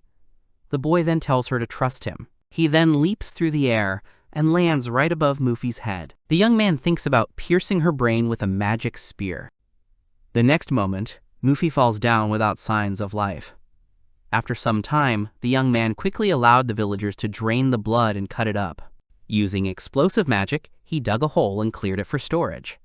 Then, using storage magic on the spot, he turned the hole into a makeshift magic bag. Then all the villagers filled it with pieces of meat, securing and covering them with the earth that had been dug up. This way, the meat would be fresh all year round. The villagers ask if it will really last that long. Alfred smiles and tells them not to worry about it. Everyone admired Alfred. They now had even more reasons to make him stay here. The young man at this moment thought that they were talking about everything. The inhabitants thought that it seemed that they would have a celebration tonight. At that moment, Vivy was sitting by the mound of earth and telling Muffy to rest in peace. No one paid attention to the girl. After a while, everyone was roasting meat and enjoying the holiday. Children and women smiled as they ate the delicious meat. One man told Alfred that these were the best pieces of meat, so he should eat them too. Alfred said that they were really tasty. Then he asked the man for a vegetarian dish and some juice. The boy carried the fried vegetables and juice to the far corner of the square. He came to Vivy and told the girl that she had done a good job. The girl said she wasn't going to eat. Alfred said that if she was, he wouldn't force her. Suddenly, her stomach began to rumble. Alfred said he had brought fried vegetables, but the girl said she had no appetite. Then a girl ran up to Vivy and told her that it was very tasty, but Vivy turned away. The girl added that everyone eats living creatures to live. Her sister told her that. Vivy looked at the plate of meat and told the girl that she was right. Millet tells Vivy that Muffy became meat for a reason. She asks if it's not her responsibility to eat everything so that nothing goes to waste. Vivy says Millet is right and reaches for her plate. She starts eating the meat and says that it is very tasty.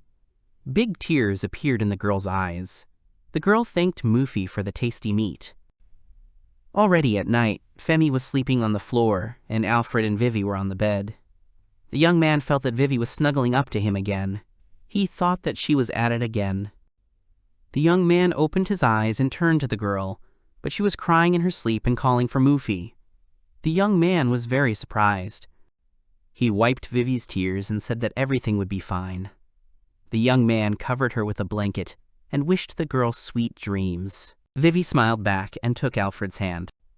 The next morning, the girl shouted at Alfred to wake up, because they still had work to do today. The boy stood up and started wiping his eyes, then told Vivy that she had woken him up very suddenly. He asked Vivy if she had come to her senses yet. The girl replied that she was fine. Suddenly, Millet came and said that she had brought them breakfast. Sister Millet then asked the Sky King if she was okay. Vivy was embarrassed and said that she must have made them all worry. Alfred thought that the good dream had affected Vivy in this way. He left the room and smiled, thinking that this was the most important thing. After a while, they had breakfast, and Vivy said that she was full. Then the village elder came to them and told Alfred that he had a favor to ask of him. The young man was very surprised that the man had come. The village chief said that he was about yesterday's meat. He would like to go to town tomorrow to sell it. The young man agreed. Then the man said that there had been rumors lately that bandits had appeared recently. That is why he would like to ask the young man to accompany him. The young man says that the man always sold meat to the merchants who came to the village. The man agrees and says that the merchants will arrive only in a month. There is too much meat, and the boy is probably tired from using magic yesterday. Alfred tells the headman not to worry and to leave the matter to him. The man thanks the boy and leaves. The girls began to worry about the boy's condition. Millet told him not to push himself, they had plenty of time. Alfred said he would be fine and thanked the girls for worrying about him. He understands the elder's intention to sell the meat as quickly as possible, because it is summer now. Soon it will be autumn, that is, the tax season, which will come very soon. The young man runs into the room and, after getting dressed, tells Vivy to get ready. She asks why she has to do such a thing. Alfred says that the girl's specialty is magic circles. The girl says that this is definitely her specialty. Alfred says that they just need to make enough magic bags. The girl is embarrassed and says that her dear Alfred is truly hopeless. Then Alfred apologizes to Millet and says that he will not be able to wash the dishes, to which the girl replies that everything is fine. After a while, the young man begins to create magic. First, he will take the skin of that huge cow, and with the help of magic, he will sew several large bags. He then tells Vivy to use volume increase first, and since they are carrying raw meat, he needs to create a circle with a constant state. Since they are traveling on a carriage, he also needs to use a circle with a constant mass. Vivy says that it is quite difficult to create 3 types at once. She will try to apply them, so if anything happens, he should inform her. The young man agrees. After some time, everything was ready. The boy says that Vivy was indeed quite skilled with magic circles. She improved the boy's work by using some technique unfamiliar to him. The young man says that then all that remains for them to do is pack the meat and check their equipment. At this point, Millet calls Vivy and asks why the girl started calling Alfred her dear Al today. Vivy didn't understand what he was talking about. Millet says that Vivy had called Alfred something different before. The girl replies that there is no specific reason. Everyone calls him that too, so she just decided to try calling him that too. She looks embarrassed, and then says that she definitely doesn't have any other specific reasons. Millet was surprised and said she felt like she was somehow deceiving her. Alfred watches them and thinks that Vivy has begun to share their joys and worries. He thinks that she has become a real resident of the village of Merg. At dawn one morning, they set out on an 8-hour journey to the big city to sell Muffy's meat. The travelers included Femi and Albert as escorts. Millet is in charge of the trade, and Vivy and Colette are assistants. Millet asked Alfred how he liked the trip. The young man replied that it was quite good. At this point, Colette was talking about how Fem was so fluffy. Alfred asked if the girl wanted to change places. He had some experience in driving carts. The girl said that if she got tired, she would ask the boy for help. Colette said proudly that her sister was such a workaholic. Before leaving, the elder told Millet and Alfred that he was counting on them. Alfred thought that despite her youth, Millet was honest and wise. She was trusted by the village chief and the villagers so much that she was given the role of representing the village. She might even be elected as the new village chief. At this point, Vivy sighed and distracted Alfred's thoughts. The boy told the girl, but she was quite heavy, and her horn was prickly. The girl said that she was quite light, but the boy said that it was not so, and his legs were now going numb. At this point, Colette ordered Femi to attack. The girls shouted for Femi not to lick her. Alfred shouted for the girls to stop misbehaving and to calm down. Millet said it was incredibly sweet. After a while, Femi felt something and became very serious. She told Alfred about it, and he asked her what happened. The boy then told Femi to cover the rear, and she agreed, and then turned to the end of the cart.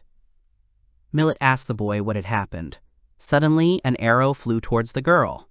She noticed it, and was very scared. However, the young man was able to block the arrow with his magic. He immediately shouted for Millet to get inside. A bunch of bandits ran out to the cart. Alfred thought that these were typical representatives of bandits. After killing the coachman, they take the cart and the horse. They also block the road with logs so that the horse does not simply run past them. Then the young man got out of the carriage and thought that these guys were quite skilled. The man told Alfred that if he gave them the goods and the horse, they might let him live. The young man said that it was important cargo for them and refused. The man smiles and replies that everyone who says such things soon dies. Then Alfred replies that those who obediently agree too. The man says that this is not true, because people are also an important component of profit, because they can become valuable servants. Vivy, hearing this, thought that this was very rude. Alfred, sighing, says that he has no intention of being captured by someone like bandits or letting them escape. He is going to beat everything out of them, so he asks everyone to come to him. The man said they were annoying him, so he ordered his boys to kill them. At that moment, the men got into a fighting stance. Alfred thought they were moving too slowly. I guess that's okay, they're just bandits after all, but he never looks for a fight. The next moment, the boy appears behind the men, and glowing chains appear on their hands. Then the men fall to the ground, because their hands are tied. Then Alfred began to gather the bandits together. The man told the young man not to be so overconfident, because right now his people were in that cart. Alfred stood silently when suddenly a scream was heard. It was Fem who attacked the bandits who had decided to climb into the cart. At that moment, the man shouted to his other comrades to shoot. Alfred said that it was very sad. After all, arrows will never work if you know they are flying at you. At that moment, an arrow shot from the bushes was heading straight towards Femi, but the young man, with the help of the wind flow, protected it and directed the arrow straight into the bushes. He tied up the shooter. Alfred asks Femi if she senses anyone else nearby. Femi replies that everything is fine and she does not sense anyone else. Alfred smiles and says that if so, that's a relief. He then tells Femi to gather all the bandits together. He goes to the carriage and asks if the girls are okay. Vivy is surprised and asks if it's over already. Millet says it's okay already. Alfred is surprised and notices an unfinished magic circle on the floor of the carriage. He realizes that Vivy was going to protect everyone with an arrow ward, but she didn't have time to finish it. Alfred says that during battle, magic circles don't need to be so neat. Vivy replies that if there is some kind of defect, the circle may not work. Alfred says that even if it is 70% done, it will still work. If it doesn't work, the girl can just draw it again. Quantity is better than quality. Vivy thinks about it. Alfred laughs and thinks that now she has become serious. He thinks that Vivy draws her circles too meticulously. The magic circles drawn by experts in magic academies have magnificent effects, and they are incredibly amazing. However, they are aimed at something completely different, or in other words, they are not suitable for battle. He says that somehow wandering wizards cast spells without spells. At this point, Femi starts sniffing the boy and says that everything is ready. Alfred sends Femi away and says that she could not smell him there, because it is embarrassing. Femi does not understand what the young man is talking about. Then the bandits get into the carriage and are connected by a magical chain. Alfred sits down in the driver's seat. Millet says she could drive the carriage. Alfred says it was dangerous now, so he needs to protect the girl better. Millet says that then, in that case, she will be protected by Alfred again. The girl asks if this is really so. The young man answers the girl in the affirmative and adds that she should rely on him. The boy then says he can drive the cart alone. Millet is embarrassed and suggests the boy give it his all. Colette says it's very charming. After some time, they reach the city. The young man says that it is right ahead. When the heroes entered the city, he handed the bandits over to the guard. It seems that they were wanted, so they received a good reward. Alfred extended his hand and invited the girls to enjoy a delicious dinner. Millet asks Alfred if they did a good job. Then Alfred looks around. He thinks what a huge city this is. Vivy says that it looks like there is a whole crowd of lesser beings here. At this point, Alfred told the girl to put on her hood. She asks why she has to do it. Alfred said that it would be problematic if his demonic nature was revealed. Vivy says it seems she has no choice, so she pulls up her hood. She sighs and thanks the girl. Millet said she couldn't believe the feudal lord of this town despised demons. Alfred said it was just to be on the safe side. He then turned to Femi and told her to act like a dog. Femi made a cute face. Colette was delighted, and Alfred realized that she was now indistinguishable from a dog. Then they came to the merchant. Millet says he'll go negotiate the sale then. If anything, she's counting on the help of her companions. After a while, the man says he understands their circumstances, but he wonders if the meat is really okay. Millet said that thanks to their farmers and mages, the meat is quality. The cows of their village have bright red meat, their fat is pleasant to taste. There's a large amount of marbled tenderloin inside, and the rest of their customers enjoyed it wholeheartedly. The man inspects the meat and says it is of good quality. He has heard rumors for some time and would like to try it. After all, there are a few people around here who can use preservation magic. He's just worried that it will go bad because of some mage from a small village. The man glanced sideways at Alfred. He asks if he has any written guarantees. Alfred shows the man a card and says that he has a certificate of identification of a magician from the team of heroes. The man was incredibly surprised when he looked at this certificate. The man asks the boy why he is doing something like that. Alfred shuts him up and says that his presence here is a secret for now. The man replies that he understands and says that he is very sorry. The adventurer's cards cannot be forged, and therefore he is extremely trustworthy. Plus, he is S rank. The man smiles and suggests returning to negotiations. Millet thanks Alfred for her help. This was about to turn into a tense negotiation. Alfred says that everything is fine. Ensuring the magical effect is the duty of the magician. After a while, the man gives Millet payment for the meat. The girl thanks him. Vivy at this point says that they emptied such a bag. The sun began to set a little after the deal was completed. While the group of young men were assembling the cart, the man who had bought the meat from them approached them and called Alfred to discuss one point. He asks if he can boast to his son that he met the honorable gentleman. Alfred says that he must thank him for the service rendered, but it is a secret. The man then asks if the boy can give him an autograph. He says his son is a fan of the boy. Alfred says he thinks it's no big deal. Since he is a fan, he has no choice. The boy asks the name of the man's son. Vivy asks if the boy will keep them waiting. After a while they leave, and the man says thank you very much. If they need anything else, they can definitely come to him again. At sunset, the carriage set off for the inn. In the short time when their work was done, the young man asked why they did not take a walk along the castle street. They saw some tasty treats. Colette said they looked delicious. Vivy said they couldn't be found in Murg Village and they looked delicious. Alfred agreed with the girls. Alfred takes out a bag of money and tells the merchant to give him 5 of these goodies. Then he remembers Femi, who also wants one of these goodies.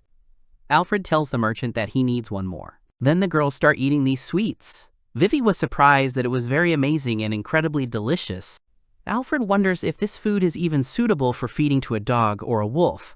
Femi is not an ordinary wolf, so he is sure that everything will be fine. At this point, Femi is drooling. The young man gives her the treats and then tries them himself. He realizes that sweetness is filling his tired body. Then they notice how the meat is being cut. Femi tells Alfred that she wants to eat it. The boy asks Femi if there is a limit to her hunger. Since they came all the way here, he suggests they have some fun. The young man also buys meat for everyone. He says that this steak is so unusual, as if it came from heaven. Millet says that the food stalls are not bad, and Vivy agrees with her. Alfred thinks that everyone seemed to be satisfied after eating a delicious meal. Since they will be staying in Femi, he has taken a slightly expensive hotel for Millet. The hotel employee shows everyone to their room and wishes them to feel at home. Millet thanks the employee. Alfred asks why they share a room. The young man enters the room and sees 2 beds. He asks Millet what they are. Alfred asks the girl if she is going to sleep with him.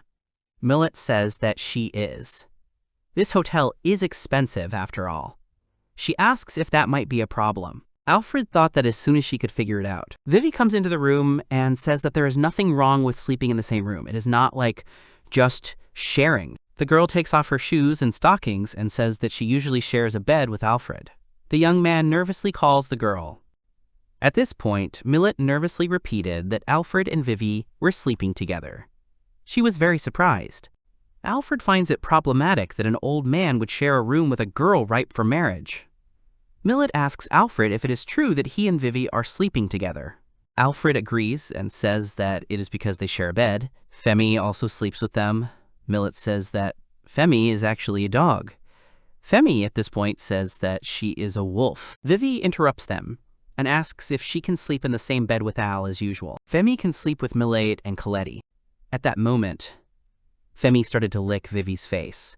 Millet took Vivy with her and said that the girl would sleep with her. Vivy said that it would be cramped with Colette. Millet replied that it would still be a bit awkward if they slept together. Alfred realized that they were arguing for some reason. Vivy asked Millet why she was angry and if she was jealous. Millet begins to blush and become embarrassed. Alfred says he doesn't mind sleeping on the floor. Millet says there's no way she can let Alfred sleep on the floor.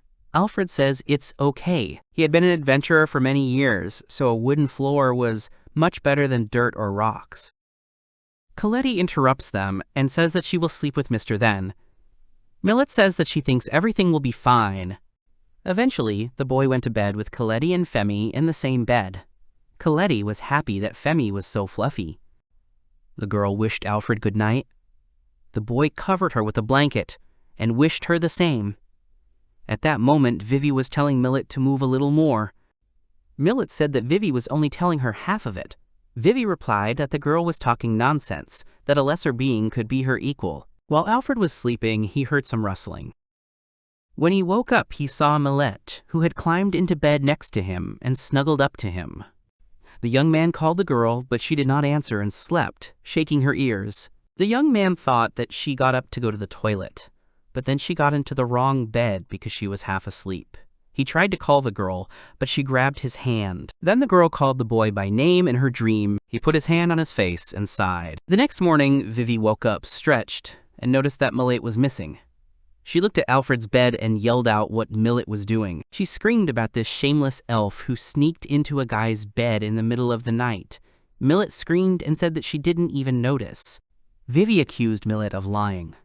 Millet said she wasn't lying, but Vivy didn't believe her and said it was written all over her face.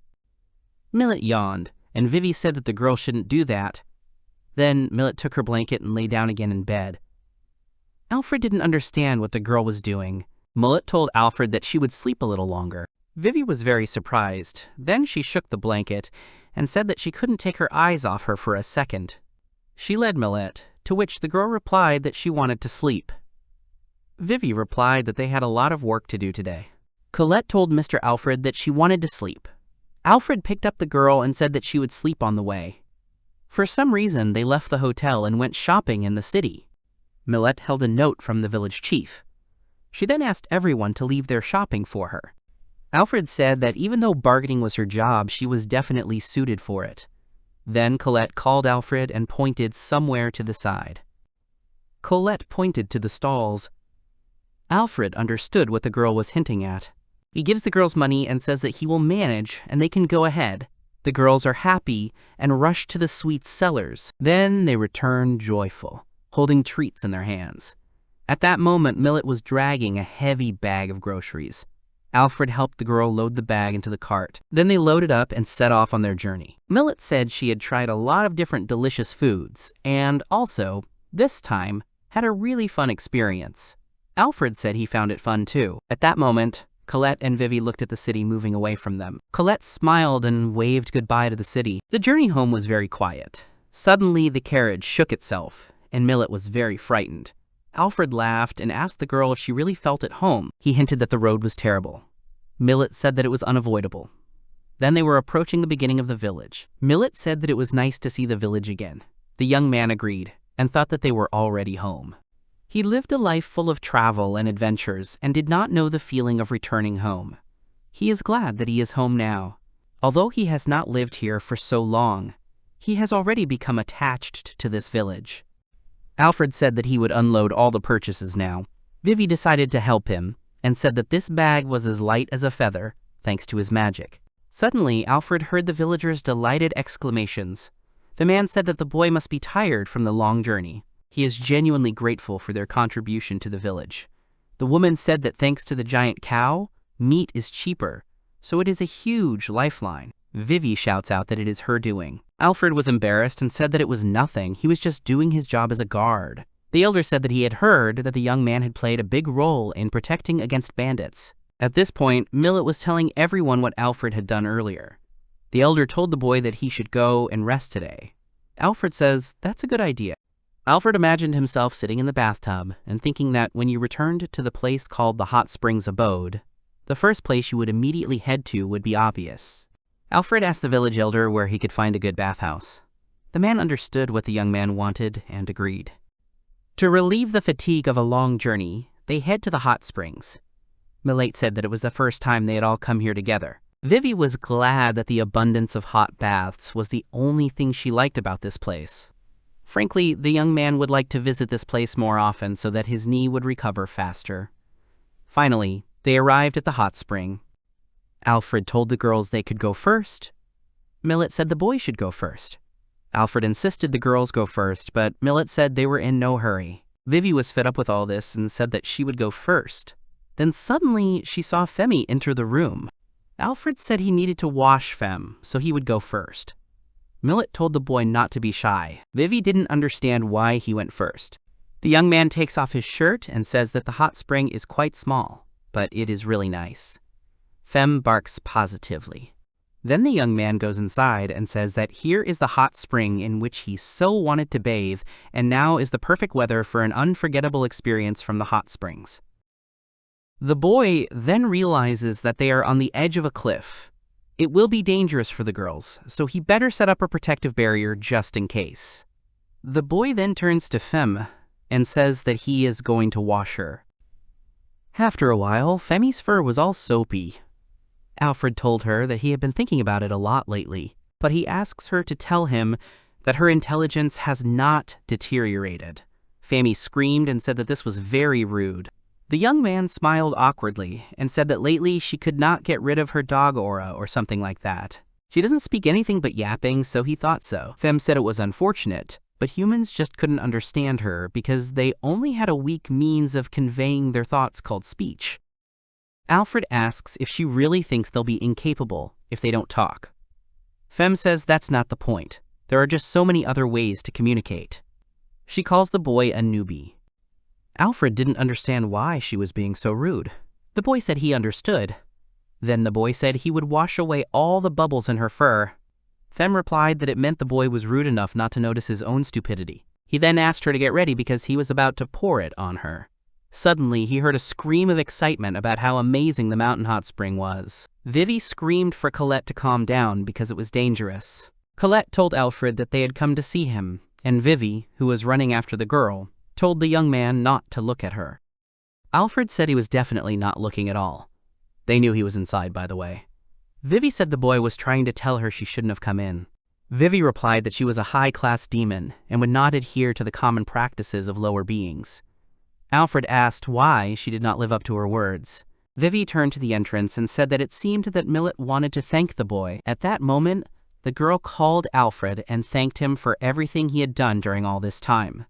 The girl smiled sweetly and said that she would wash his back. The boy turns to Millet and asks what she means by thank you.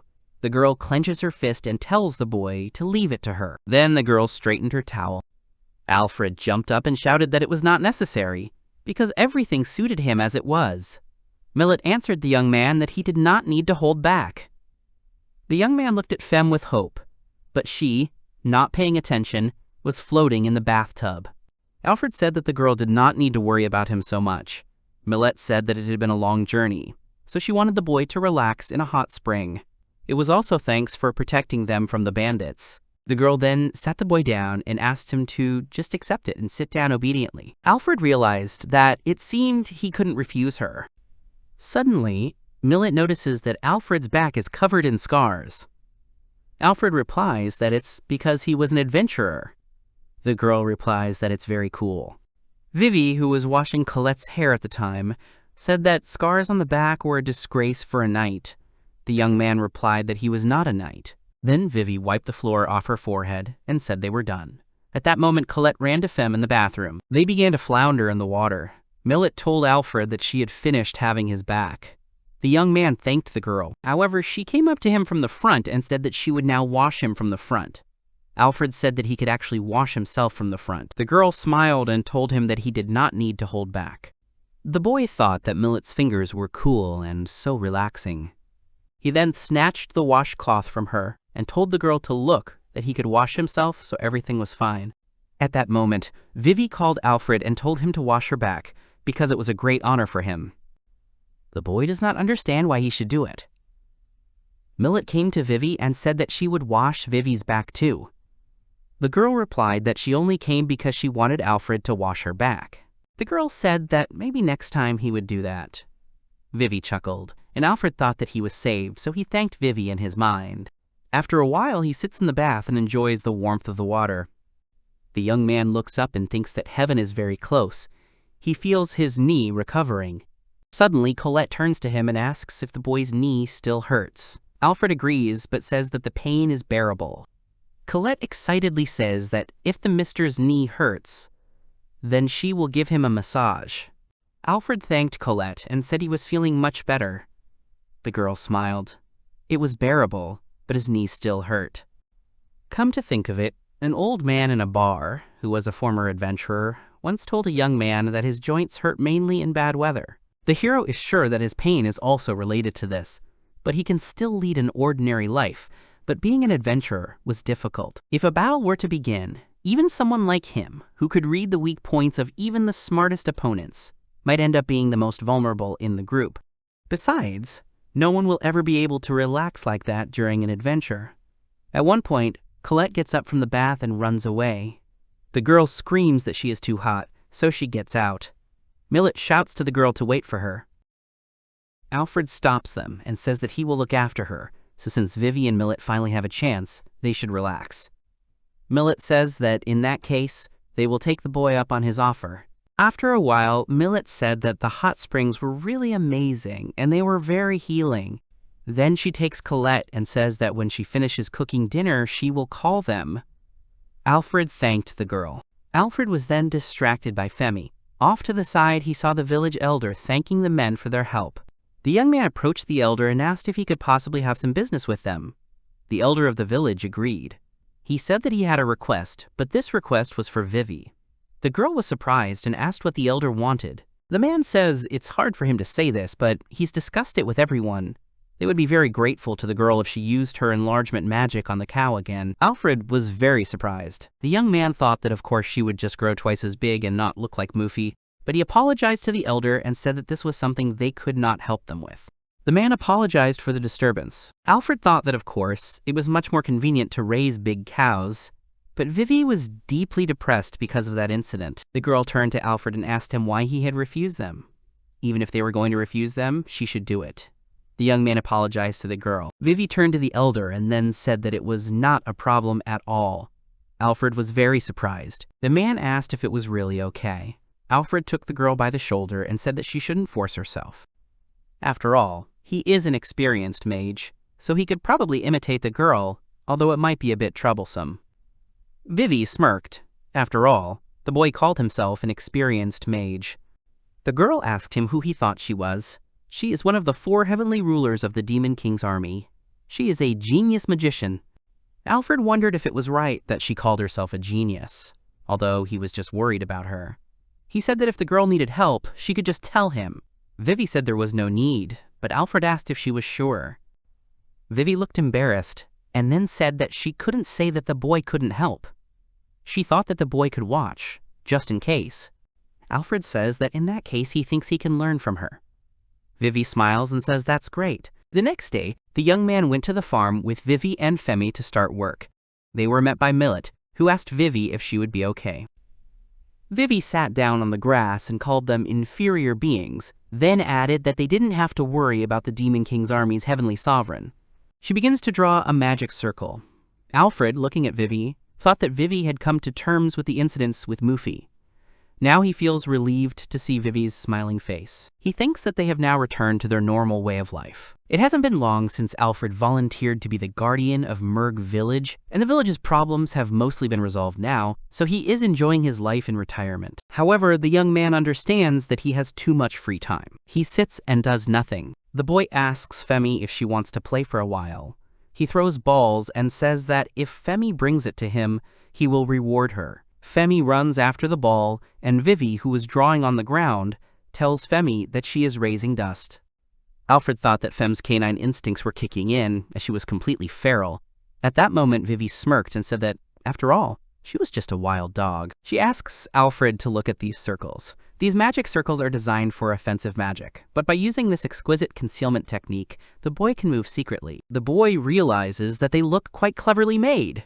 Then Femi brings the ball, and the boy pats her on the head and tells her that she is doing a good job. Vivy is angry that Femi interrupted their conversation. Then Femi deliberately erased the magic circle that Vivy had drawn with her tail. The girl became very angry and she and Femi started fighting. Alfred, who was watching all this, told them to control themselves. Fem approached Vivy and started licking her. The girl said that she would stink of dog. Alfred, watching Fem and Vivy, began to laugh. He thought that he was happy with his life. Already at night, when everyone was asleep, Fem opened her eyes and began to get up. The young man woke up from her rustling and said that if she needed to go to the toilet, she should hurry up and go. Femi replied that it was not the matter. Then the young man noticed Femi wagging her ear. He got up from the bed and asked Femi what was wrong. At that moment, Vivy also got up from the bed, and rubbing her eyes, said that she wanted to sleep. Alfred told Vivy to go to sleep. Femi interrupted him and said that she had been called.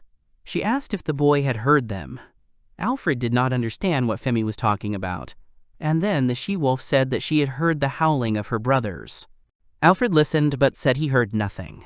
Fem replied that something seemed to have happened. She asked the young man if she could take a short vacation. Alfred lit the lamp and asked Femi if he could help her with anything. Going out of the house, Femi said that the young man could take her home. She looked up at the sky and said it was her duty as a king, her duty as Fem. Then Femi grew in size. The boy said that it seemed like an eternity since he had seen Femi's form. The wolf said she would be back soon, tomorrow for lunch to be exact. Alfred told Femi to let him know if she had any problems. When he first met her, she had seemed weak and emaciated, but now Femi looked fearless and strong. Femi began to rub her nose against the boy. Alfred said he would be fine, so she could go. Femi agreed and set off. The boy was left alone, watching his friend's disappearing silhouette. He waited until Femi had disappeared, then blew out the candle and returned to his bed. The young man went to bed, but could not fall asleep. He thought that all the magical wolves had grown up, so Femi said it was okay to leave them alone. However, Femi being called must mean that something serious had happened. Suddenly, Alfred has a dream. Vivy wakes him up. The young man jumped up and asked her to stop, because he was already up. Vivy asked what happened. The boy was moaning as if he had a nightmare. Alfred said, grabbing his head with his hands, that he seemed to have had a bad nightmare. Then Vivy started looking around and said that Alfred was moaning from a nightmare. She expected nothing less from a lesser creature. Then Vivy asked where the little dog had gone. Alfred said that something had happened to her pack, so she had returned to the forest. Alfred wondered if Vivy would be excited to hear this, but in the end, she was afraid of Femi. Then the young man got up and began to dress. He had breakfast with Millet and the others, and, as usual, went on duty. The young man sat at the gate to the village, and nearby Vivy was drawing magic circles. Memories of Femi playing ball suddenly came flooding back. The boy sighed. Vivy asked him if he was worried about the dog. Alfred replied that she had said she would be back for dinner. Vivy asked if that meant the boy had nothing to worry about. Alfred hesitantly said that he thought so. Then Vivy called him and told him to look. Alfred asked what kind of magic circle it was. Then Vivy said that it was a magic circle that would protect the boy from nightmares if he drew it on his forehead. The girl said that she invented it herself. Alfred thought that Vivy was probably worried about him to some extent. After a while, he noted all the residents who were coming and going in the village. He thought that today, too, there was nothing unusual. Then, looking down the forest path, he stood up and closed the shutters at the village gate. Night had already fallen, and the young man began to think. Millet came out to the boy and said that his food was ready, so he could go to the table. The boy thanked the girl. Then Colette ran up to the boy and asked the mister that Femi was not coming home. The young man agrees and thinks that she is just busy. He hopes that Fem will not encounter any problems. He adds and says that she is the magical wolf king, so he is sure that she will be okay. After some time, the young man finished his portion. He thanked Millet and said that today it was also very tasty. Millet thanked the young man for the praise. Suddenly there was a barking sound, and Fem's huge head climbed into the room. The she-wolf was wagging her tail cheerfully. Colette rushed to Fem and began to hug her. Alfred greeted Fem and said that she was a little late home. The she-wolf exhaled and said that she needed the young man's help. Alfred was surprised and then told Fem to leave it to her. He asked her why she didn't rest, but Fem said they didn't have much time. Alfred said he would be ready in a jiffy, and he suggested Fem have a drink in the meantime. The young man then got dressed and said he was ready to leave. Fem said she would explain the situation as they ran. Vivy stopped them and said that she would go too. Fem and Alfred turned around and were surprised by this. Then the young man helped the girl climb on Fem. He thought that Vivy was an exceptional mage and that she could be useful. He offered to go with her, but Fem gave her a lift so that she wouldn't sit down. Vivy told Fem to take her too. Alfred told Fem that he understood that nothing could be done if she refused, but Vivy could help too. Fem said she would make an exception because it was an emergency. Vivy thanked Fem. Millet and Colette remained to wait for the trio. They wished them to return quickly, safe and sound. They promised to do so and then set off on their journey. Alfred then asked Fem what they should do. Fem said that an enemy had appeared that she could not deal with alone. Vivy smirked and said that it was such a sad thing, but it was still obvious, because Fem was just a dog. Alfred thought that even though Vivy was afraid of her, it didn't stop her from making fun of Fem.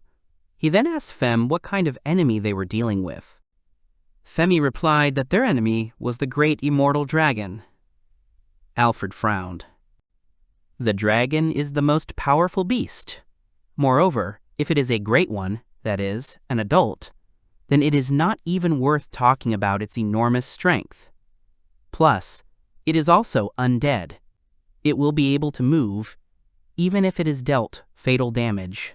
Even if the boy smashes his skull and heart, he won't stop moving. To defeat him, they'll have to cut off all his limbs and burn them to ashes. He knows it will take them a long time. In an instant, Vivy cringed.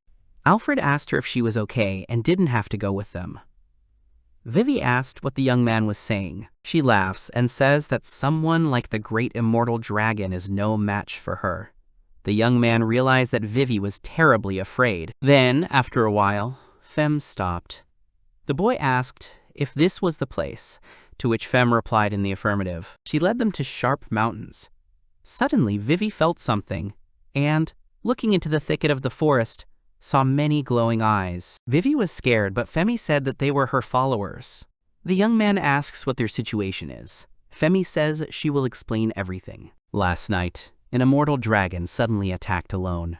Her magical wolves tried to repel the attack, but they failed, so they asked her for help. However, at that moment, a large number of small undead dragons appeared, causing them to fail, and so Femme turned to the young man.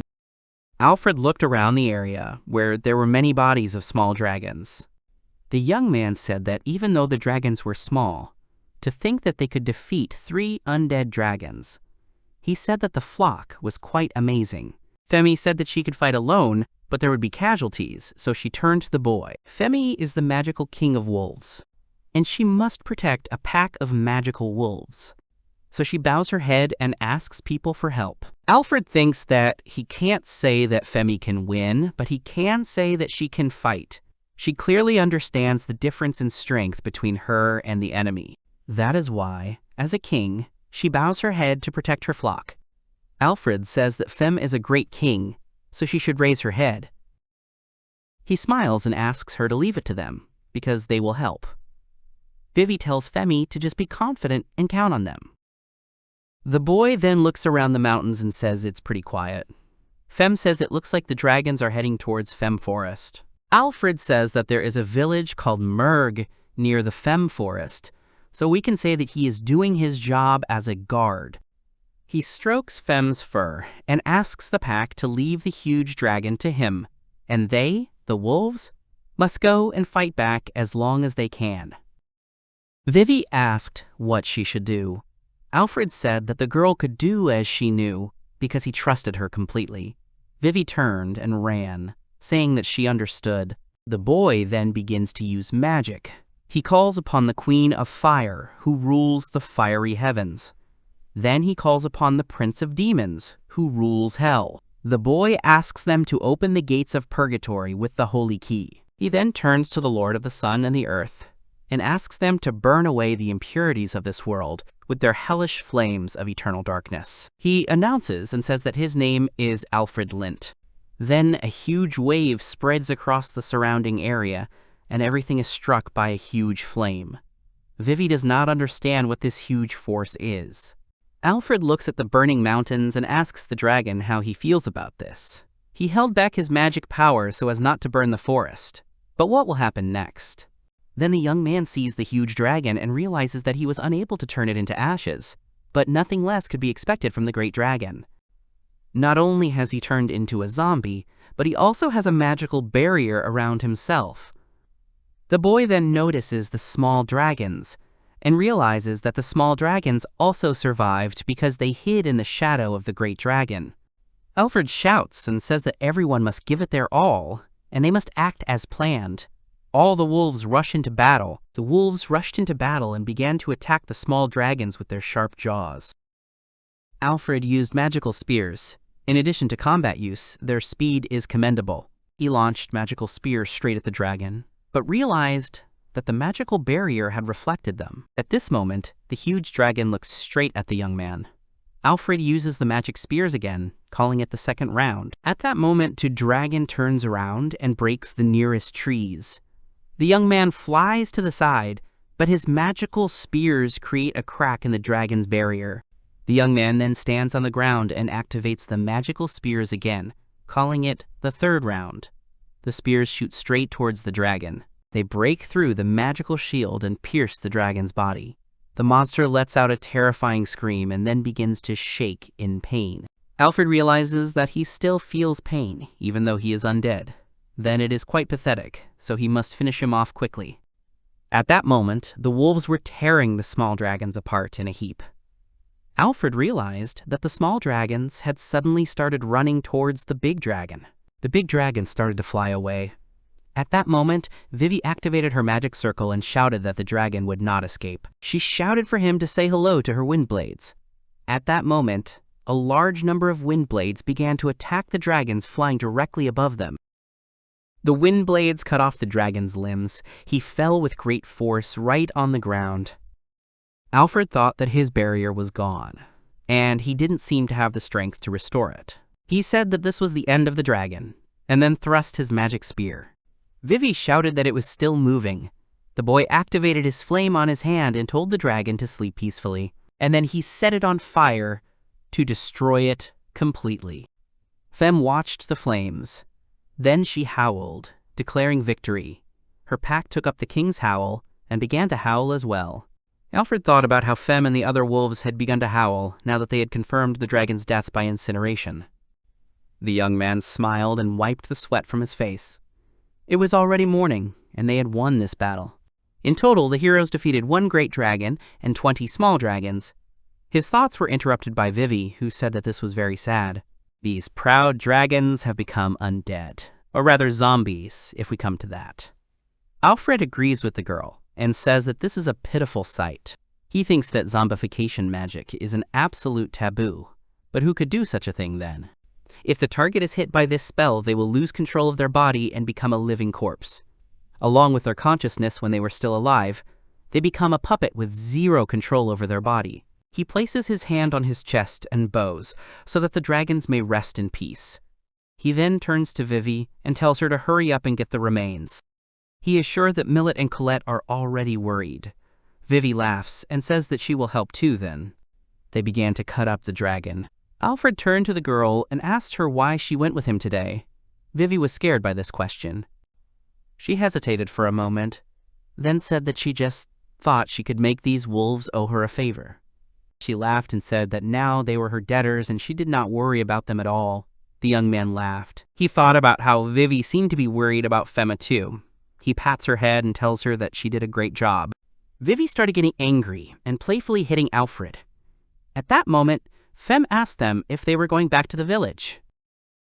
After a while, Millet was yawning outside Alfred's house. Suddenly, she heard something and ran to the entrance of the village to see. Millet saw Femme, Alfred, and Vivy calling for the girl. Vivy asked if they were expecting them. Millet smiled and greeted. The boy said that they had arrived home. Colette immediately ran to Femma to hug her. Colette was happy to see Femme again. Then she hugged Alfred and greeted her. Vivy asked Millet if they had been waiting for them all this time and hadn't gone to bed since they had huge circles under their eyes. Millet laughed and said that they had caught them. They had been waiting for them all this time without their knowledge. Alfred apologized and said that he thought he had disturbed them, but in any case, he thanked the girls. Alfred smiled and thought that it was great that it was all over and everything was okay. He thought that after all this, he should take a little break. In any case, he didn't want to strain himself now. After a while, Vivy was drawing a magic circle and asked Alfred what he was doing. The young man replied that he was simply sorting out things in his bag. Femme was lying next to him and yawning.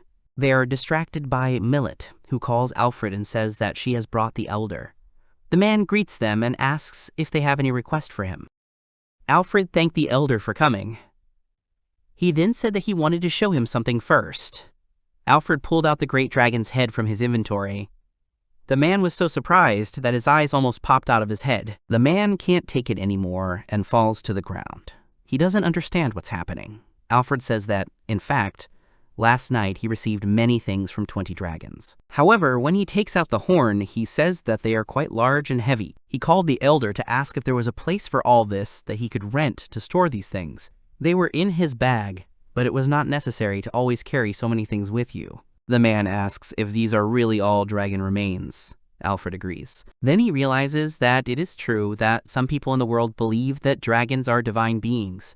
Maybe the elder is one of them. He apologizes to the man and says that they were undead and he had no choice. The man says that is not the case at all. He smiles and says that Alfred is simply amazing.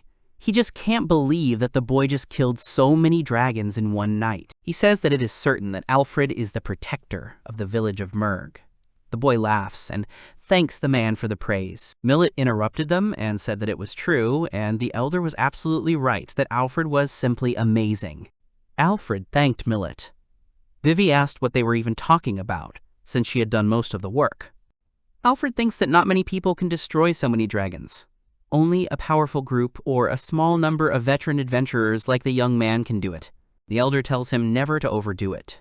Usually, meeting a dragon can only mean death. Alfred says he understands and will be more careful. The elder said that regarding the warehouse, he thought that there was a plot of land outside the village that the young man could use at his own discretion. Alfred says that this is just wonderful, and they will build a warehouse there. After some time, the young man, in combat readiness, begins to perform magic. He asks if the men remembered that he can use magic to build the foundation and assembly, but only to a certain extent. If they have any problems, they can come to him. Alfred said that it seemed that magicians really did find it much easier to do carnal things. The man who carried the boards said that the young man was right. After 3 days of helping the carpenters with the construction, they finally finished building a warehouse for Alfred. Alfred said that this interior is amazing. Thanks to Vivy's magic, it is not only strong, but also has a capacity greater than one would think. Vivy said that this was the hand of a master. This was not some wild battle magic for the young man. For this, she had to draw a perfect, elegant magic circle. Vivy asked the boy if perhaps he should become a carpenter. Alfred said that the girl thought so too. Vivy says that this is where they will keep all their valuables, so it needs to be guarded. The boy asks if this is really necessary. Vivy agrees. She smirks and says with a wink that she has it all planned out. Alfred asks if that's true. The next day, Vivy was reading a book about magic circles. Alfred asked the girl why she had suddenly become so shy. Vivy smirked and told the boy to just wait and watch as she did everything with her excellent skills. Then Millet came into the room and called Alfred. The girl asked if the young man would help her gather herbs. Alfred said he agreed, and there were no problems. Millet thanked the young man and said that it was time for them to go then. At that moment, Femme barked, saying that she would also go with them. Alfred then asked Vivy if she would go with them. Vivy declined and said that she was preparing something. After some time, the young man asks Millet if she smells something unpleasant. The girl agrees with the young man and says that she is right. Millet says that the herbs they are looking for have a foul odor. She then tells the young man to cover his nose with a rag. Millet says she's going. Alfred agrees. Suddenly, Femme starts sniffing and Alfred asks if she's okay. Femme says it smells so good and so strong here. Alfred says he doesn't know if humans and wolves have different senses of smell, and then he asks why Femme is sniffing him. He asks Femme to stop doing that. Then Millet comes to them and says she's done. Alfred says it was quick. The girl says she only needed a little. The young man then suggested that the girl get ready. Suddenly, someone touched Alfred's cloak and asked if he could have it for a minute. Alfred was surprised, because he did not feel anyone's presence. He never thought that someone could get so close to him without him noticing. He understands that he is definitely not an ordinary person. At this point, Millet turns around and asks the stranger if he needs anything. The stranger says he's a little lost. He asks if Alfred and Millet know where the village of Merg is. The stranger smiles in a way that makes you feel uneasy. The heroes team is a squad of 4 S-class adventurers who destroyed the Demon King once and for all. Alfred is a veteran mage. There is also Luca, a wise warrior, Juliana, a valuable healer, and there is a genius blessed by the Holy Spirit, who is called Hero Kurds. Alfred doesn't understand what he's doing here. He understands that he needs to change his voice first. He will make him leave even if he has to use force. It will be very unpleasant if, at this point, Kurds approaches the young man and asks what happened to him. Alfred, with a changed voice, replies that nothing happened. Kurds starts to fidget and asks if they have met before. Alfred replies that they have not met. He does not think so. Kurds says he feels like they've met before. Alfred realizes the boy suspects him. He doesn't understand what's wrong with him and what he can do to mislead Kurds. Then he remembers something and, turning away, thinks that this should work. He turns around with a beard on his face and says that the boy said he was looking for the village of Merg. They can show him the way. He is glad that he still has a bushy beard for the party. Kurtz is surprised and, embarrassed, tells the boys to take care of him. Alfred thought that it was very good that Kurtz was so naive. At this point, Millet didn't understand what was going on. She said she thought they should go home. She called Alfred by his shortened name, but he said his name was Ral. The boy then tells Kurtz that the girl's name is Millet. The girl is surprised. Then Alfred turns to her and asks if that's not true. Millet is surprised, and Alfred thanks her for understanding. After a while, Alfred apologizes to Kurtz for making him walk while he rides his pet. He just has an injured leg. The young man says he doesn't mind. The girl then says that her name is Millet, and she is from the village of Merg. Alfred says that his name is Ral. The young man thanks them for their kindness. The girl says her name is Cruz Condorin. He is here to kill the undead dragons that have infested this area. Millet is surprised and then looks at Alfred, who says that it is very terrible and then gestures to Millet. Kurtz says that all of this is true. The undead dragons were created by a dark mage, who is probably one of the survivors of the Demon Lord's army. Alfred is worried about the dark mage. Kurtz tells him not to worry, because they have already taken care of them. They built a base in the western cities, and then the young man begins to boast that he found them. The undead dragons were ordered to attack the royal table, which is why they were asked to destroy the mages. Alfred thinks it makes sense. If you draw a straight line from the western mountains to the royal capital, it will pass through the Femme Forest and the village of Merg. He knew that all the dragons were already dead, but he didn't know how to explain it to him. At that time, Kurtz said that instead of participating in the main event, he would be here to protect the village of Merg. Millet said that was encouraging. Alfred doesn't know how to tell the boy that the village guards have already taken care of these dragons. He can't say that the threat has already passed. Millet says that Kurtz is very good for a boy his age and he is quite strong. Kurtz says that it may be because of his training. So they reach the village, and Alfred notices that it is somehow lively here. Suddenly, he notices something. The young man screams about what happened to his house. It was all burned down. Alfred asks a resident what is going on. The man answers that the stranger attacked him and Vivy tried to protect him. At that moment, Vivy stood, and in front of her was a girl. Kurtz recognized her as Luca. The girl at that moment began to take out her sword, and Vivy prepared to cast magic. A young man stood between them. Luca sent him away. Vivy apologized to Alfred and said that she tried to stop her, but the girl went crazy. Alfred realized that it might have been Vivy who burned the house down, or that the girl had released some kind of combat magic and blown it up. He is surprised that the hero and the warrior came together.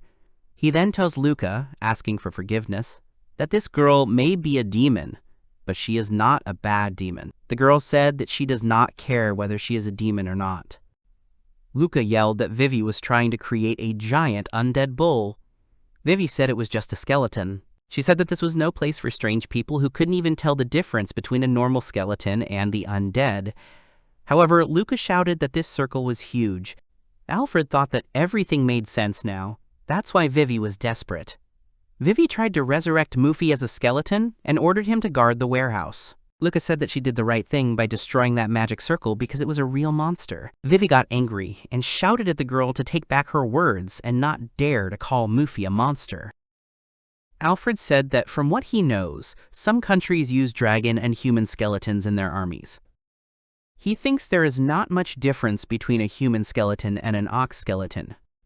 The souls of the dead are defiled, causing them to turn into skeletons. Skeleton souls are temporary and bound to their owner. Skeletons can also be partners of humans. Luca shouted that this could be so. She was interrupted by other voices of residents who said that Vivy was not bad. They also pointed out that the girl was young, but she already had a bad character. The city was a terrible place. Then Cruz intervened and asked Luca what was going on. The girl was happy because Cruz had so unexpectedly separated from them, and now, it turned out, she was already here. However, in any case, it didn't matter now. Luca points to Vivy and says that she is the 5th of the 4 heavenly kings of the Demon King's army, and now she is in a place like this. They must kill her. Alfred thought the situation was serious. When did this 5th of the 4 heavenly kings manage to become famous? Luca said that without a doubt, she was going to resurrect the Demon King's army as the last of the heavenly kings. She was going to take over the imperial capital, with the help of the giant bull. Cruz realizes that in that case it's time to clean up the place. Alfred realizes that the situation is just awful. Warrior Luca is the brains of the team. He can't even imagine its strength. Also, he doesn't even mention Krug, who is a heroine chosen by God. They would definitely lose if a fight broke out. Alfred asked them to wait and asked if he could talk to them. At that moment, Vivy shook off his hand that was covering her and stepped forward. Alfred shouted that this was just madness. Suddenly, all the children of the village lined up in front of Vivy and covered her with their hands. The children shouted that Vivy was not bad and asked not to touch Vivy. Vivy was very touched and thanked the children. Cruz was surprised and then touched. She said that if the children said so, then Luca should leave Vivy. The girl was very surprised. Cruz put away her sword at that moment and ran towards the children. Alfred thought that Cruz was like that as usual. She was not so kind-hearted, but she had a soft spot for children. At that moment, Krug suggested that the children play together. Because of her carefree attitude, others think that she is easy to defeat, but he is sure that Luca will not give up so easily. At this point, the girl sighed and said that it seemed that nothing could be done. Alfred said they were very sorry from the bottom of their hearts. Luca said all they asked was that they keep their skeletal bull. Vivy said she understood. Then Luca smiled nervously and called the magician with the fake beard and told him to come here. The young man smiled awkwardly and greeted her. Then they came to the boy's barn. Alfred turned to the warrior and asked what she wanted. Suddenly, the girl slammed her hand right next to the boy's head. She smiles and asks the girl if she really thinks she is so stupid. The boy apologizes to the girl. Luca asked if it could really be called a touching reunion. Alfred asked the girl when she realized it was him. Luca replied that she had known since Cruz had drawn her sword, and the boy was thinking about taking off his fake beard. Alfred said that, surprisingly, he had not been discovered. Luca agreed and said that they hadn't discovered him right away. His voice was different too. Then the girl changed the subject and asked how the boy's knee was. Alfred replied that everything is fine, and here in the village of Merg there is an onsen, which is a healing type. Luca said that she understood. But in that case, everything is fine. Alfred smiled and asked if the girl was really worried about him. He thanked her. Luca looked embarrassed and asked why. He thought that, as always, her reaction gave her away. Alfred asked how things were in the royal capital, yet he went away without saying a word. Luca asked if the boy was really worried about it just now. She asked how much trouble he thought he had caused her. Luca says it's not like she objected. The young man accepted the Adventurers Guild's request, but she kept it a secret from the others. She became the general manager of the royal capital, so it was quite easy for him. The young man said that the girl had advanced in her career, the reason no one had found him yet. Because Luca had been helping him from behind the scenes all this time. He should thank her better. Alfred said that the fact that he was here in this village. Luca replied that she knew everything, but she did not come here to see him. The boy asked if it could be because of the dragon. Luca said it was true. Alfred said it was also to finish off the survivors of the Demon King's army. Then Luca asked the boy to wait a minute, because it was confidential information. She asked the boy how he found out. Alfred said he asked Cruz. Luca said she was just stupid and the girl would deal with it later. The girl said about the undead dragon. Not to mention that this great undead dragon, also, there are quite a lot of less powerful ones. This is problematic. She says that then she will have to ask the young man for help. Alfred says that, as for that, they have already taken care of him. Then he opens the door of the warehouse. Luca said that it turns out she came here just like that. The boy says that it turns out that way. Then the girl says that it is the fang of a lower dragon. The girl then says that there are about 20 of them here.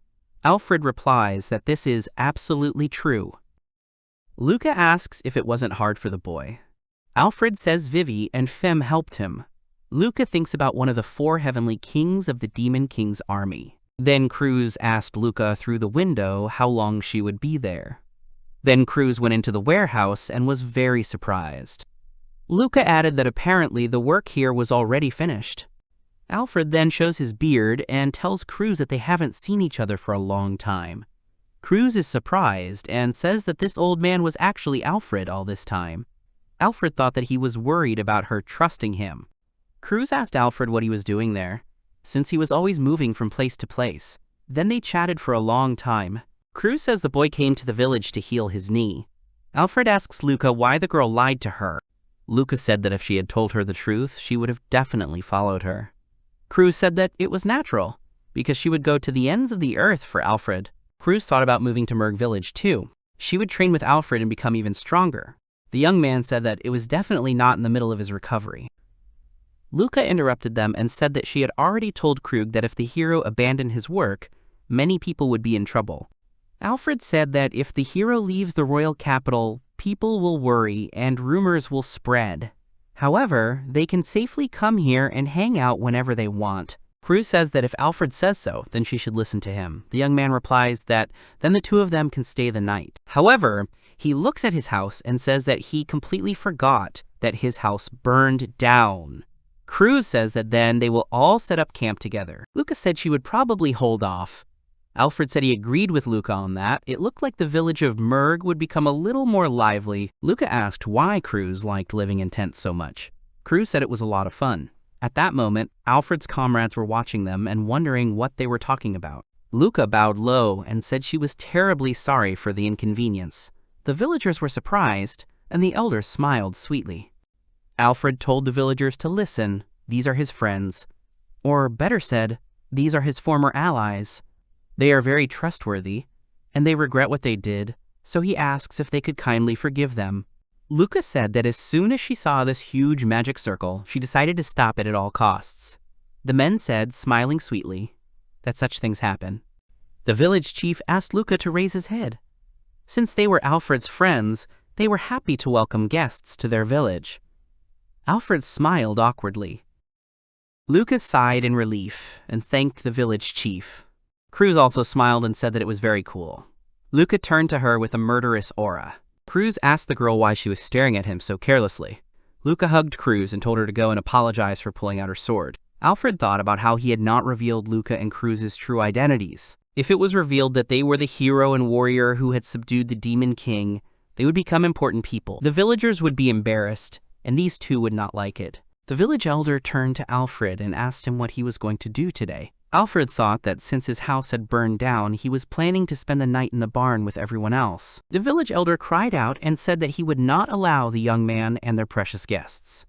Alfred told him not to worry about him. Iz interrupted Millet and said that they could stay with them until their house was completely rebuilt. The elder said that was a good idea.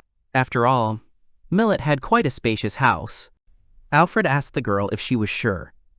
Millet smiled and said that it was more than sure. Then Alfred said that she would take advantage of her position. At that moment, Colette was smiling, walking next to Cruz.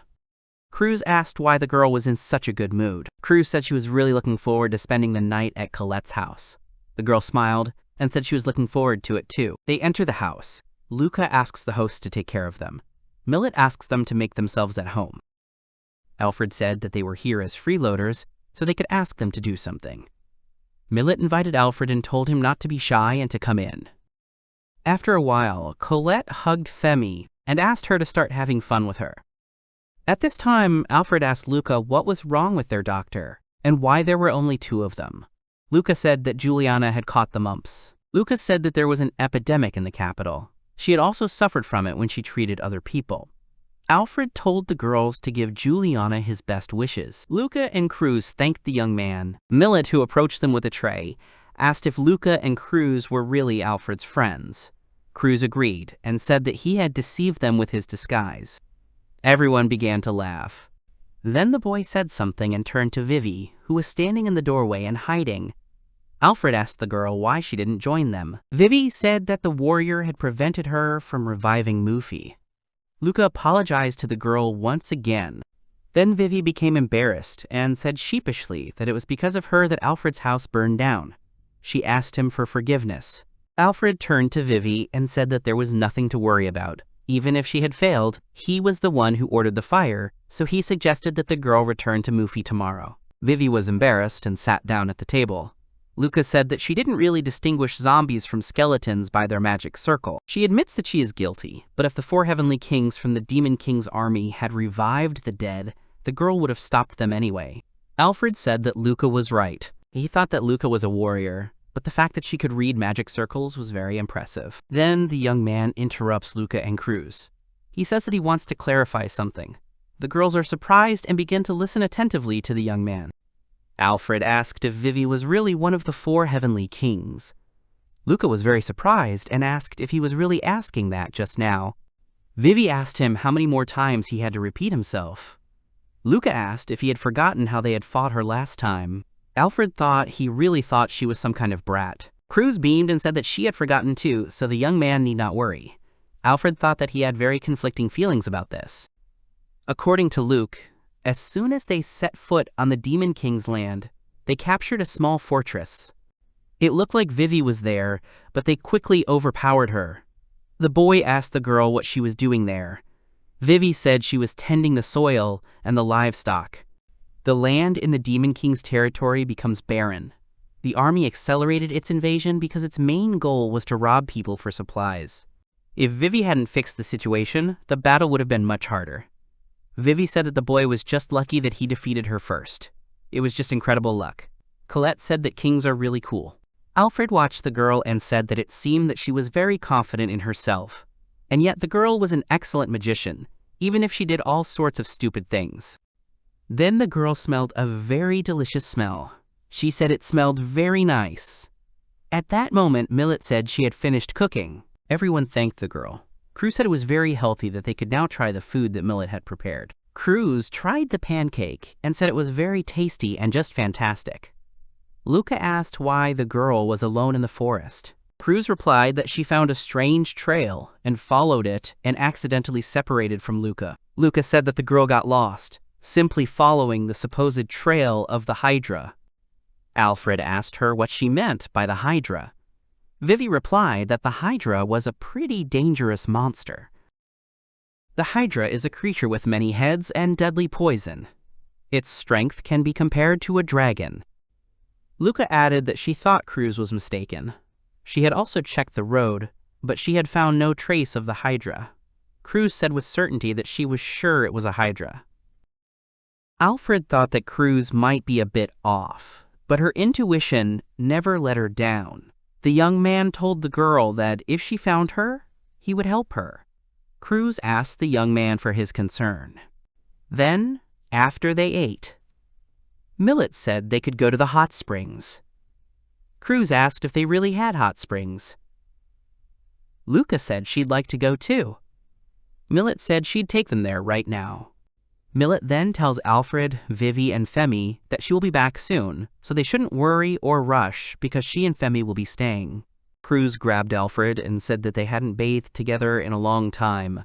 Alfred said that he didn't need it and that he would stay home. Cruz asked the young man if he really wouldn't go to the hot springs because he smelled of sweat. At this point, Millet began to shake and said that Alfred had been swimming with Cruz and then asked if they had ever been together.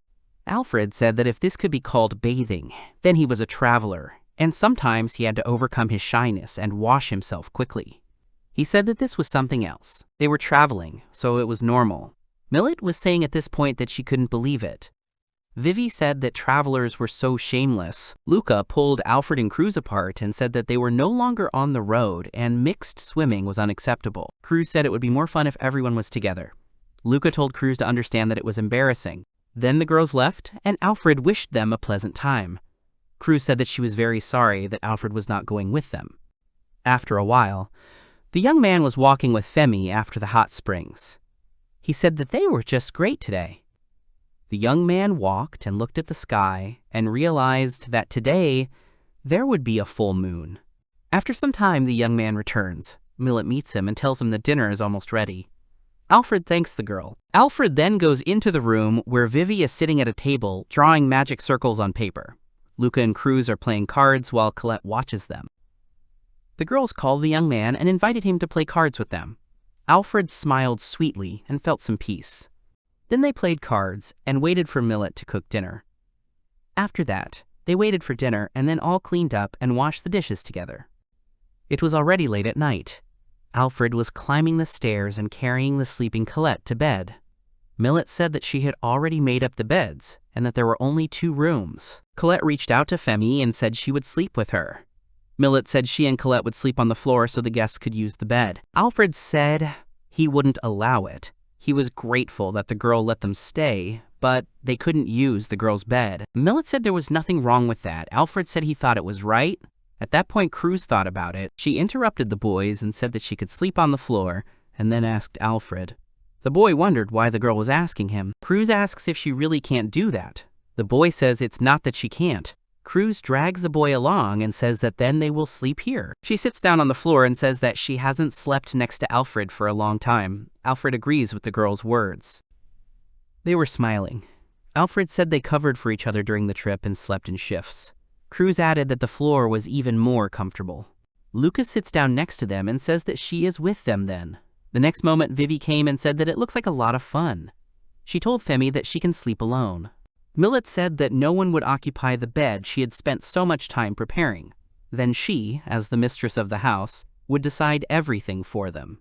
In the end, the bed was given to Fem, Colette, and her. The others took all the other beds. Alfred asked if everything was okay and if it wouldn't be a bit tight. Millet said it was okay, they had agreed on everything. Vivy added that despite what Millet said, she would still hit her that night. Millet awkwardly said that she didn't do that. After a while, Colette and Alfred went to bed. Colette stroked Fem and said that she always slept well next to Fem. Then they wished each other sweet dreams.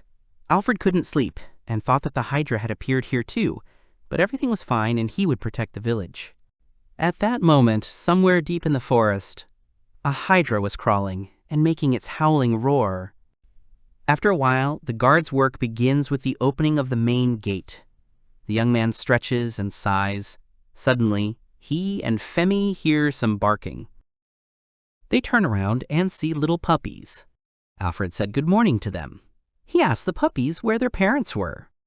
Fem said that they had probably gone to catch their breakfast. When they rebuilt Alfred's house, several wolves moved in nearby. He is sure it was because they liked their scraps. Vivy then interrupted them and asked Alfred to help her with a resurrection spell for Muffy. Alfred agreed and said that he would help. Then Luca and Cruz interrupted them and said they were in on it too. Vivy said they had been secretly following her the whole time. Vivy asked Luca if they would really disturb her again. Luca answered in the negative. Luca said that she had already apologized for that, but if she was going to help, it wouldn't be logical to ask for something in return, although they would just look. Alfred says that they will all have breakfast first because Millet is waiting for them. He sends the girls away and adds that all business will take place after eating. Alfred asks Vivy if she minds if they all go see him. Vivy replies that if Alfred asked, she can't refuse. After a while, he got ready and followed Vivy. Vivy said that she only had 80% of the magic circle drawn. Last time, those two interfered and she had to destroy it. He then asks if the girl really works there and points to the place. Vivy agrees and asks what's wrong with that. Alfred starts shouting and says that it's dangerous to work in the middle of the village because the villagers might get scared. Vivy said that the boy was right. Then she added that she finally prepared it for Alfred to see. She wanted everyone to be happy with Muffy's resurrection, so the girl doesn't know what the boy is thinking. Cruz comes up to Vivy and tells her that everything is fine and that she understands her, and then tells the girl not to lose heart because Luca also scolds her every day. Alfred pats Vivy on the head and says that this time she will be watching her from the very beginning, so he suggests the girl go to a bigger place. He asks the girl if she really wants to surprise everyone. Vivy is embarrassed and agrees with the boy. Then the girl starts waving her hands and asks the boy to stop petting her. She gets embarrassed and tells the boy to watch where the boy puts his hand. Vivy asks the girls again if they will really bother her again. Luca replies that they will not bother her. Then the girl goes to the field, and Alfred says that he will watch from here. The girl agrees and runs away. Then she turns and waves to the boy. Vivy smiles and begins to draw a magic circle. Alfred asks if it is really that incredible. Luca asks the boy if there could be something wrong. Alfred says that there is nothing wrong and that it is simply amazing. Then Luca thinks and looks at Vivy, who is drawing a huge magic circle. Some time passes. Cruz was playing with Femi and asked her to bring the ball. At this point, Vivy was already sweating and then told Alfred to check her magic circle. The young man, who was already sitting on the ground, agreed. The boy said that he liked Vivy's idea and that he would never have thought of something like that. Vivy started to giggle. Alfred thought about how Vivy had taken her time drawing this complicated magic circle. He thought that Vivy was far superior to him in this matter. His gravity magic will hold the bones together. Now all preparations are complete. Vivy asked everyone to stay back until she is finished. Vivy placed her hands on her magic seal and closed her eyes. Suddenly, Muffy's skeleton began to gather, while Vivy cast a spell. Luca and Cruz covered their faces with their hands to protect themselves from the strong wind. They were very surprised by what was happening. Alfred was also surprised. He thought about how Muffy didn't have vocal cords. She made sounds with her spiritual energy, and it was very incredible. He shouted to Vivy that it worked. Vivy started crying and called out to Muffy. The girl ran straight to Muffy, and Alfred shouted at the girl to stop and not go there. Vivy screamed that she didn't know how to make it up to her. Vivy apologizes to Muffy for hurting her. Vivy adds that she is very sorry. She screams at Muffy that if she can't forgive her, she can take revenge right now. Vivy continued to look at Muffy. Luca began to draw his sword, and Alfred began to activate his magic. The young man thought that even if Vivy was willing to do this, he couldn't let her die in front of her. Suddenly, Muffy rubbed her nose against Vivy's face. The girl asked Muffy if she really forgave her. Muffy made a happy humming sound. Vivy cried with happiness, but then she wiped her tears. Alfred realized that it seemed like Muffy had forgiven Vivy. However, he was the one who killed her in the first place. Muffy turned to the boy and opened her jaw. Cruz and Luca were very surprised when the boy's body disappeared into Muffy's skull. The girls then ran up to Alfred and asked him if he was okay. Alfred smiled and said that Muffy had only bitten him a little. The boy pets Muffy and thanks her for coming back to them.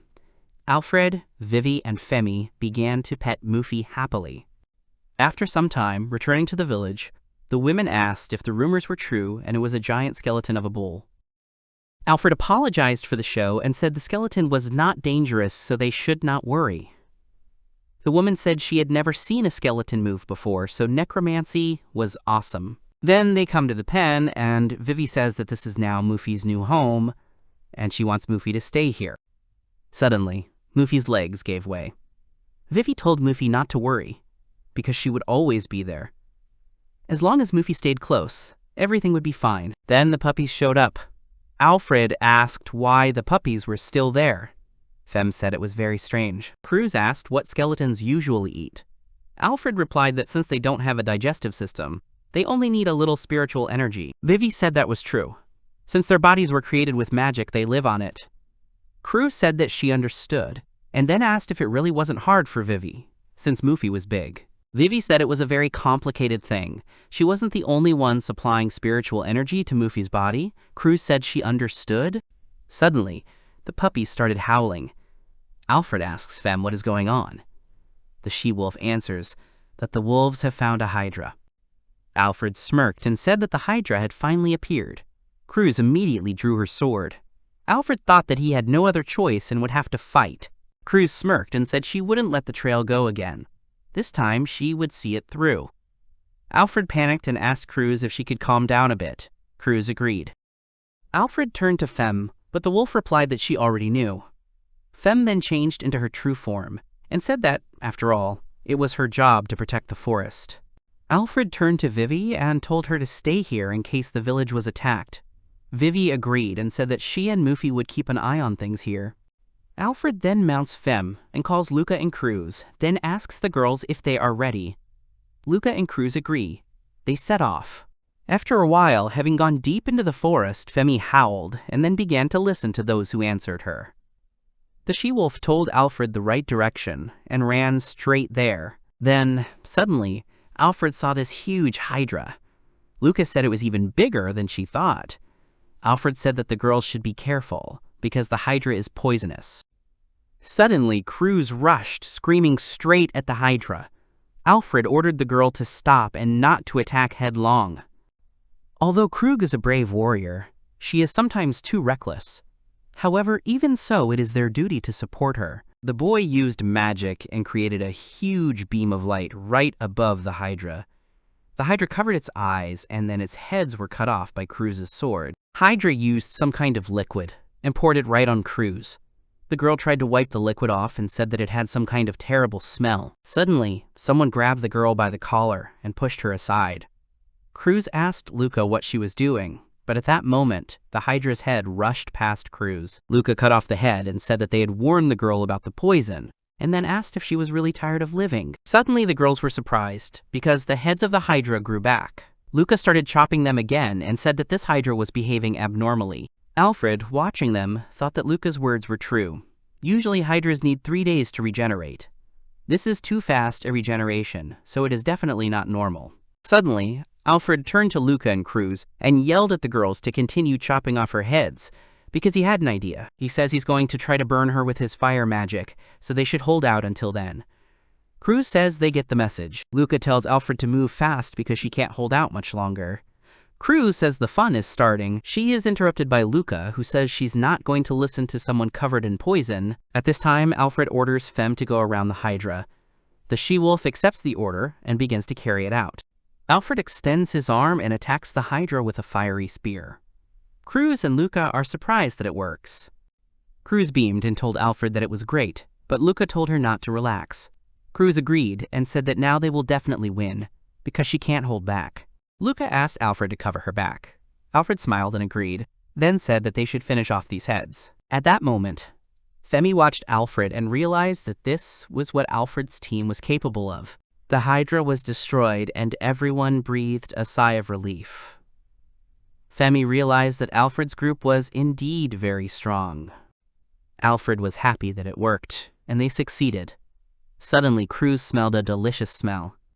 Luca asked if she was the only one who smelled fried fish, but it seemed to be the smell of fried hydra. Cruz asked if that was true. Luca shouted that she was inedible. Suddenly they heard someone barking. Then Alfred saw the adult wolves. He said that they had done a good job too, and then thanked the wolves for finding the hydra, as it made their job easier. The boy then thanks Femi, who is offended and pouts. He sees the wolves drooling and then asks them if they really want to eat the hydra. Cruz said she hadn't tried the hydra yet, but Luca shouted for the wolves to eat the hydra. Femi asks Alfred if they can eat the hydra. Alfred agrees and says he doesn't mind.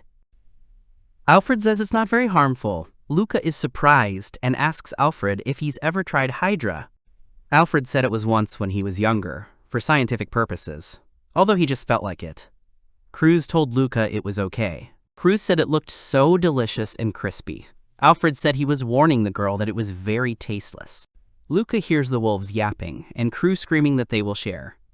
Cruz then offers to let Alfred butcher her. Luca was silent for a moment, and then said that in that case she would return first. Alfred was surprised. After some time, the hydra meat was fried. The wolves began to eat, and Cruz followed them. Alfred thought that when Cruz and the others ate meat like that, it looked delicious. After dinner, they collected some trophies and headed home. Luca said that she was lucky to get some valuable ingredients, so it was a big success. Luca asked Alfred if maybe they could go to a hot spring when they got back to the village. Alfred said that was a good idea. Suddenly, Cruz cringed and said she was in pain. Luca asked about the girl's condition. Cruz said her stomach hurt.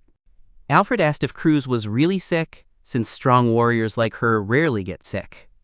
Luca said it was all because of the hydra. She asked the girl if she could walk. Cruz said she could walk, but not so fast. Alfred grabbed Cruz by the shoulder and told the girl not to tire herself out, and she would ride Femme. Cruz said she was fine and that the pain in her stomach wouldn't break her. Alfred said he thought she was going to faint. Alfred asked Femme if he could go with Cruz, since the she-wolf was the queen of the wolves. Alfred told the girls to hurry up, and he told Cruz to hold on tight. Then they went home. Cruz thanked Alfred. The young man at that moment thought that the hydra meat was tasty, but not poisonous, because he was convinced of this from his own experience, so he realized that something was unclean here. They then arrive at Millet's house and tell the girl that Cruz has a stomachache. Millet says that it is a serious problem and she will make up the bed right away. After some time, Cruz is put to bed. The girl apologizes to Millet for disturbing her. Colette asks Cruz if she is okay. Cruz thanks her for her work. Millet asks the girl what unusual food she ate. Luca said directly that she ate the meat of the hydra. The girl wanted to stop Luca, but the girl said not to try to hide her stupidity. Cruz said that Femme ate too. Alfred said that he thought Femme was okay because she was a wolf. Millet said that according to Alfred, the hydra's meat is not poisonous, as it releases all its toxins during battle. Perhaps the remains of them were in the meat she ate. Millet said she would prepare a medicine for stomach ailments and give an antidote just in case. If the young man wanted, she could prepare it for him, but he would have to wait. After some time, Millet returns with medicine. Alfred said that Millet was like a real master. Millet thanked the young man. Cruz drank the potion and said it was horrible and smelled horrible. Millet said it was medicine. Cruz continued to drink it, but it was too bitter. Then Luca came up to Cruz and asked how much more she would drink.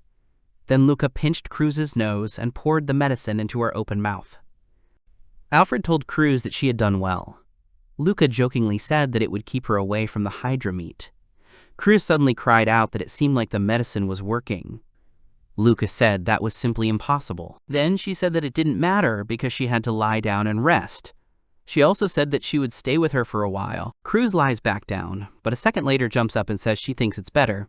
Luca said she can't get better that fast, so she should lie down. Cruz jumps up again and says that she is better, and she is sure of it. 10 minutes later, Alfred thinks that it was a terrible mistake to think that Cruz is a normal person. Millet said it was such a relief to see Cruz, Coletta, and Femme frolicking. It was all thanks to Alfred. Then Millet stretches and smiles, and then says that the country air is so refreshing today. Alfred sighs and smiles, saying that Millet is right. At that moment, Colette, Cruz, and Femme are frolicking on the grass in the sun.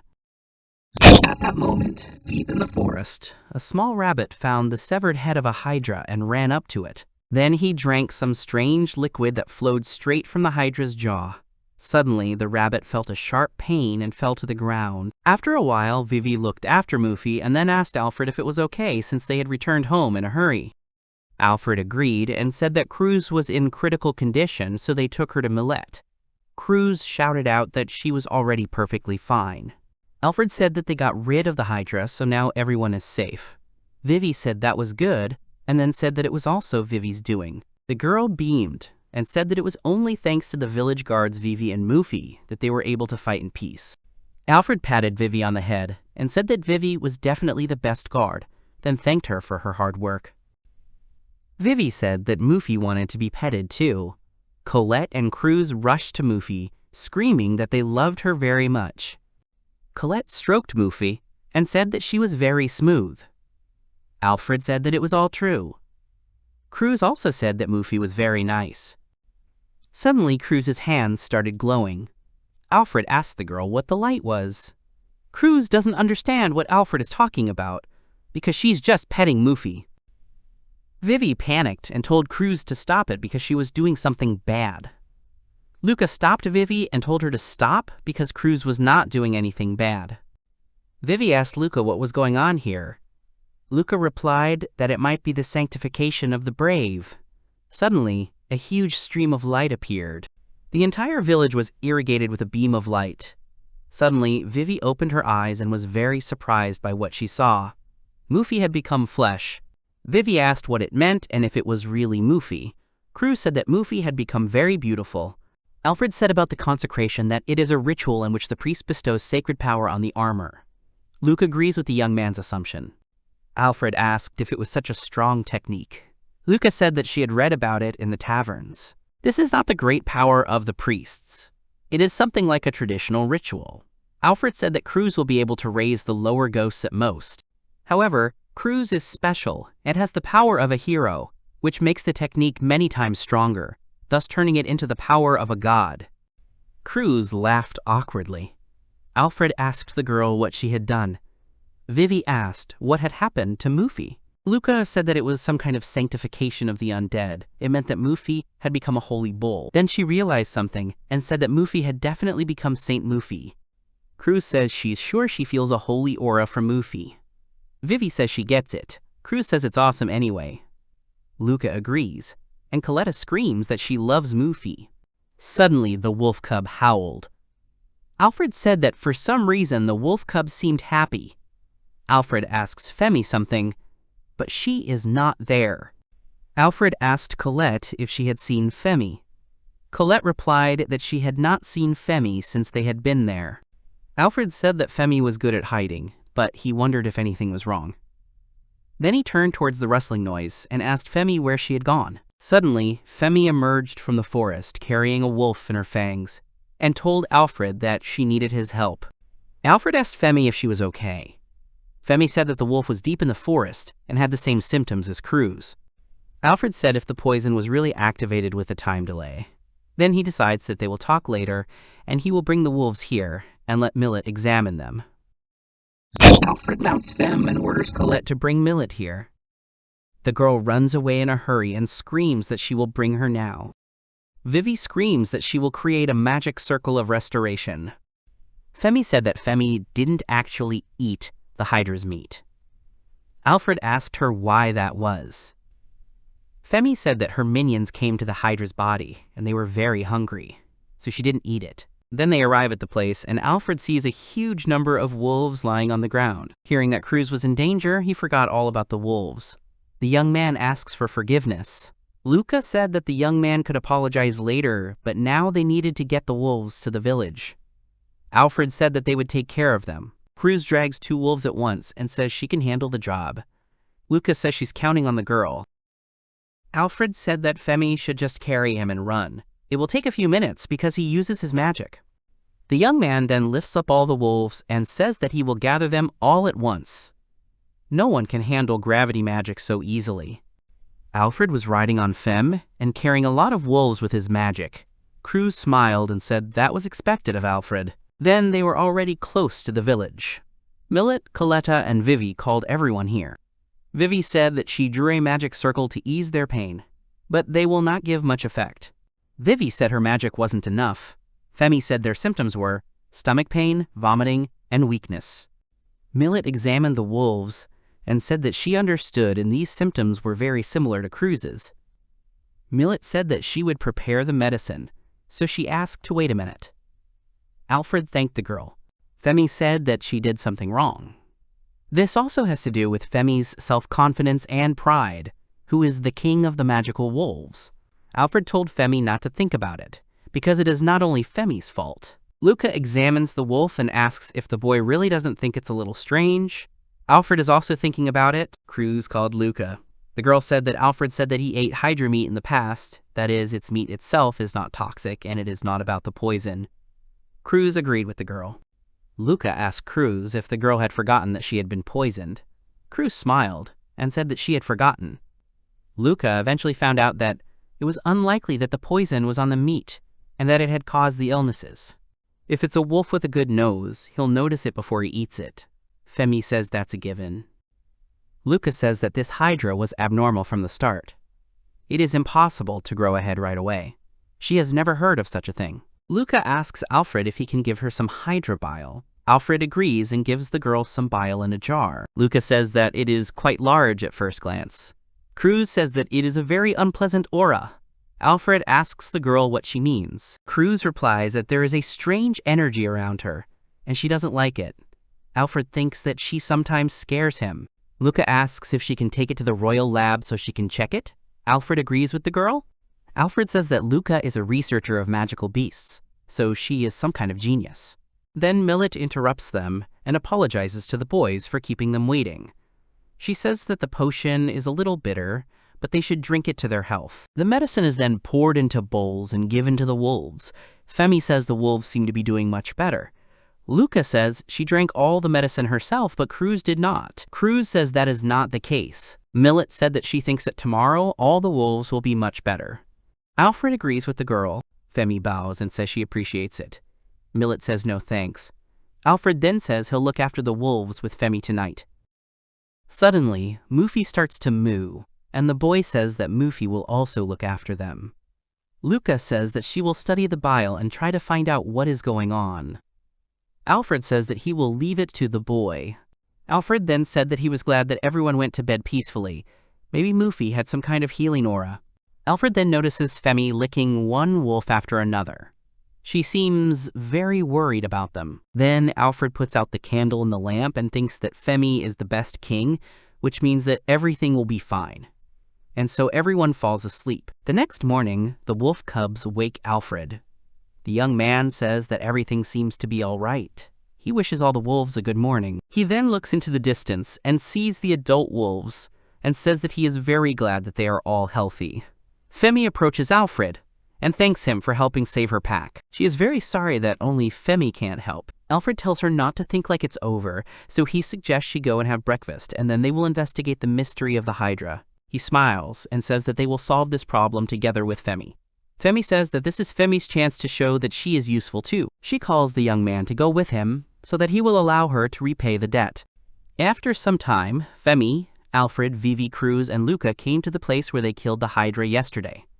Luca said she thought they would find the secret of the immortal hydra here. Vivy said she felt no magic left. Alfred said it was strange. He had of course butchered it, burned it, and buried it, but now there was no trace of it left. It was very strange. Femi said it was all a bit confusing. Alfred asked Femi if she really understood anything. The wolf said she would try to track something down. Vivy then looked around the area and suddenly noticed something on the ground. She called Alfred and told him to look at the place she had found. The girl swept the ground with her foot and said that it was a hidden magic circle. The girl said that it was a huge magic circle, and it made the monster very big. Alfred said that this was what was expected of Vivy. Vivy laughed slyly, but they were interrupted by Cruz's voice, calling out to Alfred and saying that she had discovered something. Alfred ran to Cruz. The girl said that there was a huge group of monsters and it was very bad. Then they ran to the place and were very surprised. Alfred didn't understand what it was, because there was a whole group of monsters. Luca said that they were 3 times bigger than the hydra, so she couldn't look at it. If even one of them got into the city, it would be destroyed. Femi said they couldn't let them leave the forest. Cruz grabbed her sword and said they would do it then. Alfred thought that the hydra must have escaped from these monsters. He does not understand why someone would enlarge these creatures and where they came from. Cruz asked Alfred if she could attack. The young man agreed and told the girl not to overexert herself, because he would cover her. Cruz agreed. Suddenly Cruz was attacked. A magician appeared who said that the girl dodged very well, but he was thinking how to lure her out, but the girl came herself, saving him a lot of energy. Alfred asked the stranger who he was and what he wanted from them. The man said he was not interested in people. He is interested in the girl who is one of the heavenly kings. He points to Vivy. The boy says that the girl requested her plan to restore the demon king's army, so she is a traitor. The man removes his hood and says that he is one of the 12 heavens and his name is Tis the Cleanser of Filth.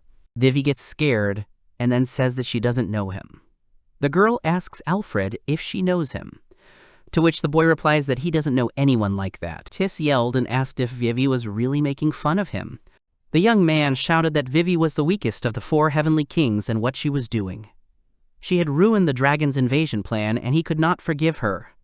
Alfred realized that, in short, this guy, with the help of dark magic, created dragons. He says that even if so, what will the boy do, or demons just like to chat? The young man said that it seemed like the young man liked to talk, but it made no difference, because they would all die here. Then the young man summoned his monsters. He orders them to kill everyone. Suddenly something resolves the monsters, and Tis is very surprised. Suddenly Cruz appears behind him. Tis smiles and tells the girl not to do it. Cruz is very surprised. Suddenly, the monster in the form of a huge snake used its keen eyesight and blinded Cruz. It was too bright. Tis said it was beautiful, because no one could defend themselves from the basilisk's petrified eyes. Cruz said it was bright. The girl tears off a part of the snake and says that it is fine, because it is not susceptible to such things. Tis is very surprised and asks why it did not work. Then Luca says it's time to finish. The basilisk tries to use its petrifying gaze, but it doesn't work. Luca ends up behind the monster. She jumps up and slashes at the monster. At that moment, Alfred uses his magic and explodes the body of the huge basilisk. At this moment, the huge monster runs straight at Alfred but is covered by Femi, who cuts it down with her sharp claws. Alfred stretches out his hand again and burns the monster. Tis stands very surprised. He looks at his killed monsters. Tis asks the boy and says that they are like that. Alfred says that it doesn't matter. They are just passing S-rank adventurers. Tis takes his head in his hand and starts laughing. He then says that he thought he could do it quickly, but people got in his way. At this point, Cruz says, calling out to Alfred, that the monster's wounds are beginning to heal. Suddenly, Hydra began to recover. Tis laughs and says that humans are lucky because these monsters specialize in rapid regeneration. They are invulnerable zombie soldiers who will never fall. They can play all they want, but they're still going to die. Alfred thinks he's figured something out. The circle and the wolves ate the hydra's flesh and got stomachaches.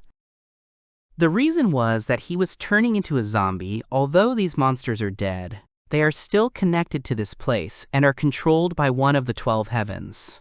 Luca tells Alfred that they can fight forever, but her strength and magic power will eventually run out. At this point, Femi told Alfred that she could kill this demon. Alfred told the wolf that they could wait. Alfred says they will only kill the zombies because they need the demon alive. He will stand trial in the capital. Femi asked Alfred what they were going to do. Alfred tells the wolf to run to the center of all the monsters. Alfred then calls Tis and thanks him for telling him something. Tis looks at Alfred, who says that he is actually a little angry with him. However, he thinks that they can defeat this monster. At this time, Cruz screamed and asked Mr. Alfred what to do. Alfred says he's going to use his magic to make a splash, so he calls Luca and Cruz to help him. Luca said she agreed, but it was very difficult.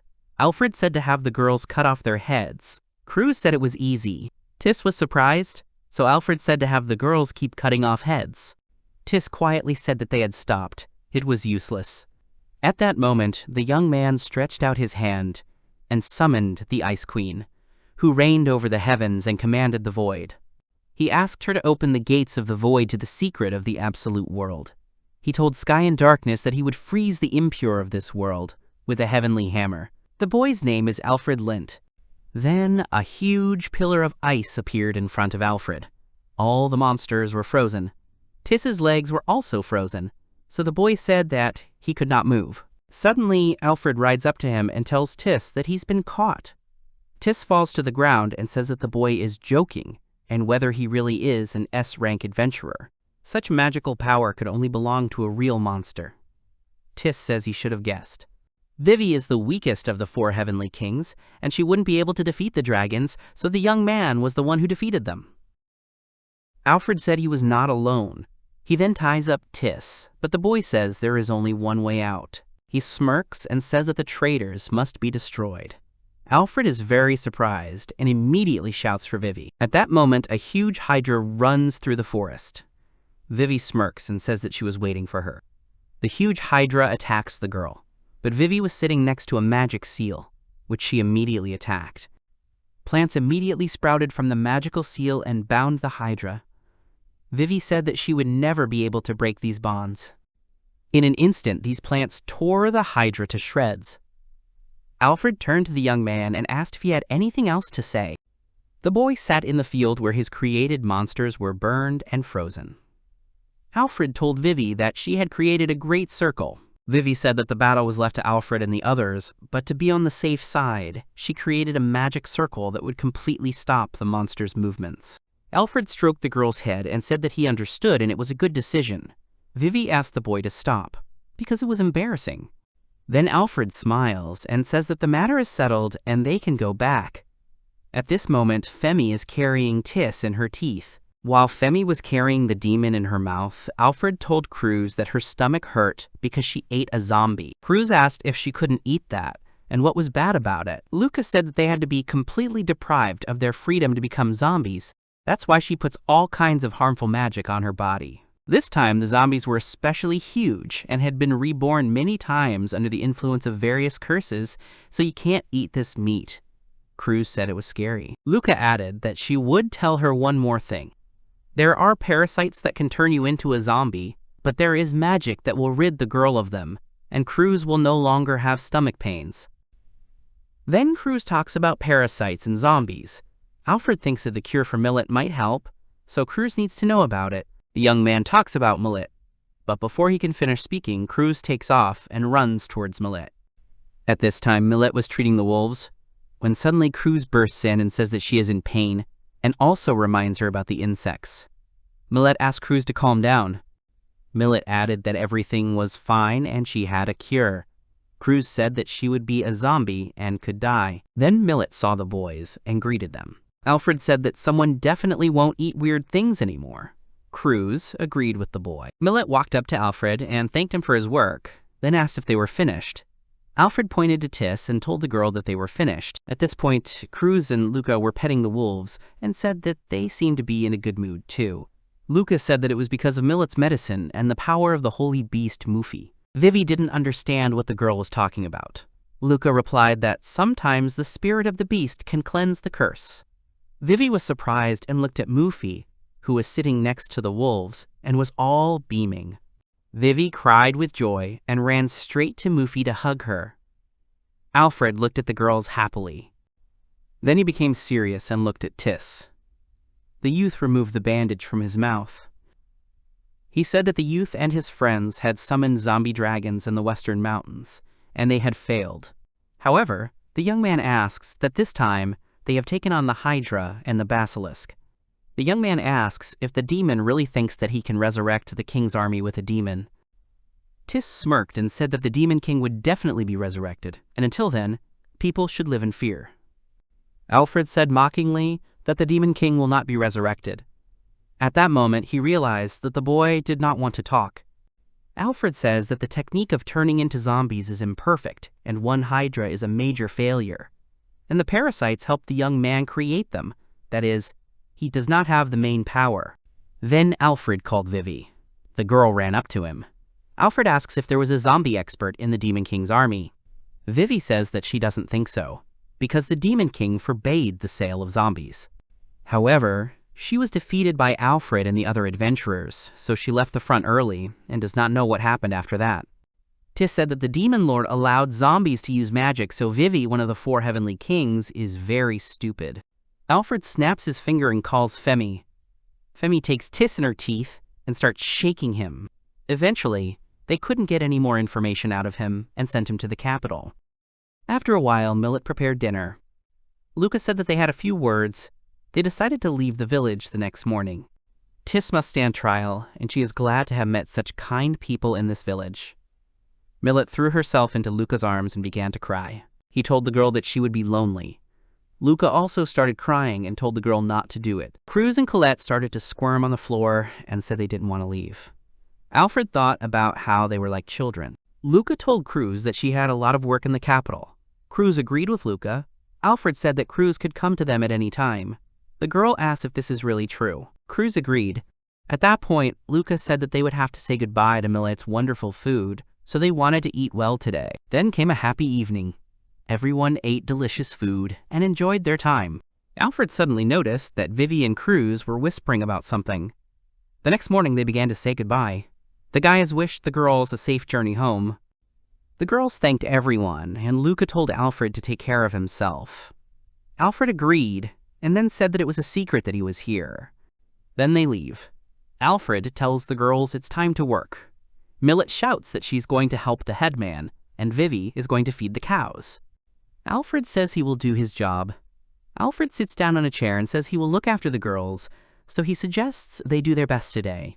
The girls ask the young man to be careful with his knee, and they are counting on Alfred. The moment before Luca and Cruz met, Alfred is recalled. The zombie dragons created by the Dark Mage may attack the capital. The S-rank adventurers Cruz and Luca rushed to prevent it. Luca called Cruz, but the girl said that they needed to take a break. Luca replied that it was a pity that she had not destroyed the Dark Mage's laboratory, so she was one step too late. She had to decide to finish everything at once. Suddenly, Luca was surprised as the zombie dragon ghosts disappeared. Luca said it was funny, as if someone had suddenly destroyed them. Cruz did not believe that the zombie dragons had been destroyed, and said that she did not think it was that easy. Suddenly, Cruz sensed something and said that there was a sign of something bad. Luca asked if it could be zombie dragons. Cruz replied that it was not, and that it could be a hydra. Luca was surprised and asked where it came from. Luca ran after Cruz, screaming that she couldn't do everything alone. Cruz ran very far away, and Luca screamed that she was going to the village of Merg. After a while, Luca got tired. She didn't know that Cruz could run faster than a horse. Her physical abilities and her feelings didn't deserve to be compared to a gift from heaven. Then Luca realized that she didn't know where to go. She found the entrance to the village and wondered if the people here were good. Suddenly, the village chief approached her and asked if she was a traveler. The girl replied that she was an adventurer. Then the headman asked if the girl really came here alone. The village chief said that the girl was so beautiful, and in such a light dress in such a remote area. Luca was surprised and thought that it was a little suspicious. She smiled and said that they had split up and she had come here for supplies. Then the girl was about to show the village elder the license, but suddenly she felt something. She shouted that she would step away for a minute. Luca felt a sudden increase in magical power and a suspicion that these were not zombie dragons. Luca saw a huge skeleton, and it was very big. It might be a new kind of monster. Luca shouted to Vivy what she was doing there. Vivy answered to make Luca shut up. She would not forgive the girl if she interfered with Muffy's resurrection. Luca was surprised that she was creating undead. Suddenly, Luca said that Vivy was one of the 4 heavenly kings. Vivy was surprised that the girl knew her name. Luca added that she had not forgotten her face. Vivy smirked and said that even in a place like this, she would be recognized. She ordered the girl to kneel in front of her. Luca didn't listen to her and ran straight to the huge skeleton. Vivy asked what Luca was doing and she destroyed her magic circle. Luca thought that the zombie dragons were created by a demon. So someone was trying to restore the Demon King's army. Luca says she will destroy evil without hesitation. Vivy shouts that the evil is the girl herself. She activates the magic and orders her to disappear. Luca realizes that these are fire bullets, but they will never reach her. One of the bullets hit the girl's knee and she sat down on the ground. Vivy said that the girl still knelt down. Suddenly, a scream was heard about what was happening. The girls turned and saw Alfred's house burning. Ultimately, Luca and Vivy regretted it. Millet intervened and said that she thought they understood everything. Alfred said it was good that it was like that. The girls realized that Millet was so good. Things were quieter than usual in the village of Merg once Luca and Cruz left, leaving the village guard with nothing to do again. Alfred tells himself not to worry, the girls might come back. Then he thinks about how they were annoying, but sometimes it's not so bad to see them. His thoughts were interrupted by Vivy, who said that Alfred had been yawning for a long time. Alfred agreed. Vivy smiled and said that it couldn't be helped, because defending the village was rather boring. The young man agreed. However, he thinks that Femi and Muffy are here. The village defenses are already quite strong. Soon he will not be needed here at all. In such a short time, they tried to revive an army of demons near the village, with the help of dragons, hydras, and a basilisk. It's really scary that the villagers don't know about it. He has to show the village that he's actually useful. He turned his attention to Vivy, and asked the girl what was going on there and what she was looking at. Vivy said about the field. The young man does not understand what the girl is talking about. Vivy says that the land in the village is spoiled. Alfred looks at the plants and says, agreeing with the girl that it is not very fruitful. The young man asked the girl if she really understood what was happening just by looking at it. Vivy agreed and said that it was because of the magic ore seeping into the hot springs. Alfred asks if it is bad that the magic ore is mixed with the soil in the farmland. Vivy agrees and says that the Demon King's land's poverty also stems from the demon ore content in the soil. Alfred is happy and says that he heard that Vivy was doing land reclamation. Vivy agrees. Alfred starts to beam and says that this is expected of the 4 heavenly kings, so he is counting on the girl. Vivy is embarrassed. Alfred thinks about farming and says that he has no personal experience, so Vivy will be useful here. The girl grabs his hand and agrees. Vivy says that she is going to cleanse the land here. The boy asks what the girl is talking about. Alfred asks why, so suddenly. Vivy says that Alfred was bored doing his job as a security guard. Alfred says that's true. Vivy says that it's Vivy's responsibility to improve the farmland. She says that with their own hands they will make the richest farm, and it will be a lot of fun. The young man thinks that Vivy looks inspired. Alfred agrees and says that they will clean everything here. He will be happy to eat tasty vegetables, and the inhabitants will feel better. Alfred says that first of all, permission from the village chief is needed. Vivy runs off and says that she will get it. The boy then turns to Femi and asks if he can cut down some of the forest. Femi barks affirmatively, and the village chief at this time gives Vivy his consent. After a while, Vivy says briefly that they will clear the area and use magic circles to cleanse the land. They will easily clean everything here. Alfred says that Millet and the others will help. Millet says that it looks funny, and the mayor also supports it.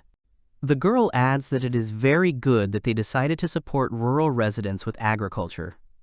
Femi says that she, as the king of the magical wolves, will help them dig holes for the vegetables. Alfred thinks that it looks like the wolf wants to dig a hole. He gives the girl permission. Vivy is silent for a moment and then says that Muffy should join them too. Alfred said that Muffy is too big to work with them. Vivy replies that Muffy is a spirit beast. She is sure that Muffy can become smaller. If Femi can go, then why can't Muffy? Femi starts growling, and Vivy hides behind Alfred and tells Femi not to come near her. Then, Muffy comes up to them. The boy speaks, asking her if Muffy can become smaller. Muffy makes a sound. Alfred is surprised that she answered. Alfred asked Vivy if she understood her.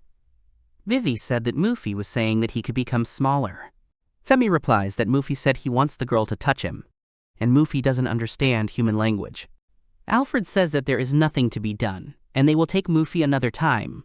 Muffy has turned into a spirit beast, and maybe later Vivy will figure out how to make her smaller. Millet suggested that the boys do everything they can for Muffy. Vivy pets Muffy and says that she is very sorry, but Muffy should watch over them from here. Then Vivy goes to Alfred and Millet and suggests they start working. Alfred agrees, but first they need to shut everything down. Vivy agrees. He tells the girl to leave it to him, because he will handle it in a jiffy.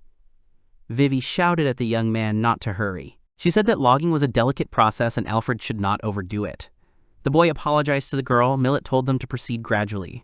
Millet said she would help. Vivy said they would take a break if they got tired.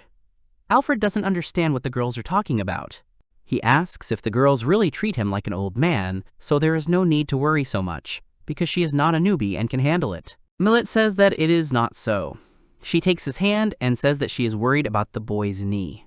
Alfred is very surprised. He didn't think Millet cared so much about her body, and he appreciates it, but it's embarrassing. He thanks Millet for her concern and will do as much as he can. Vivy shows the boy and tells him to try cutting down trees in this place, so she asks if the boy can do it. Alfred agrees. Vivy says that the boy can begin then. Alfred thinks that a little magic power will suffice. Then he cuts down the tree. Suddenly, the tree started falling right on the girls. Alfred managed to grab Millet and asked the girl if she was okay. Millet thanked the boy and said she was fine. Alfred thought his knee was a little sore because of it, so it was kind of awkward. Then Vivy screamed and said that she thought something like this would happen. She told the boy to be careful. Alfred thought that her experience in farming was not so good, but a start had been made.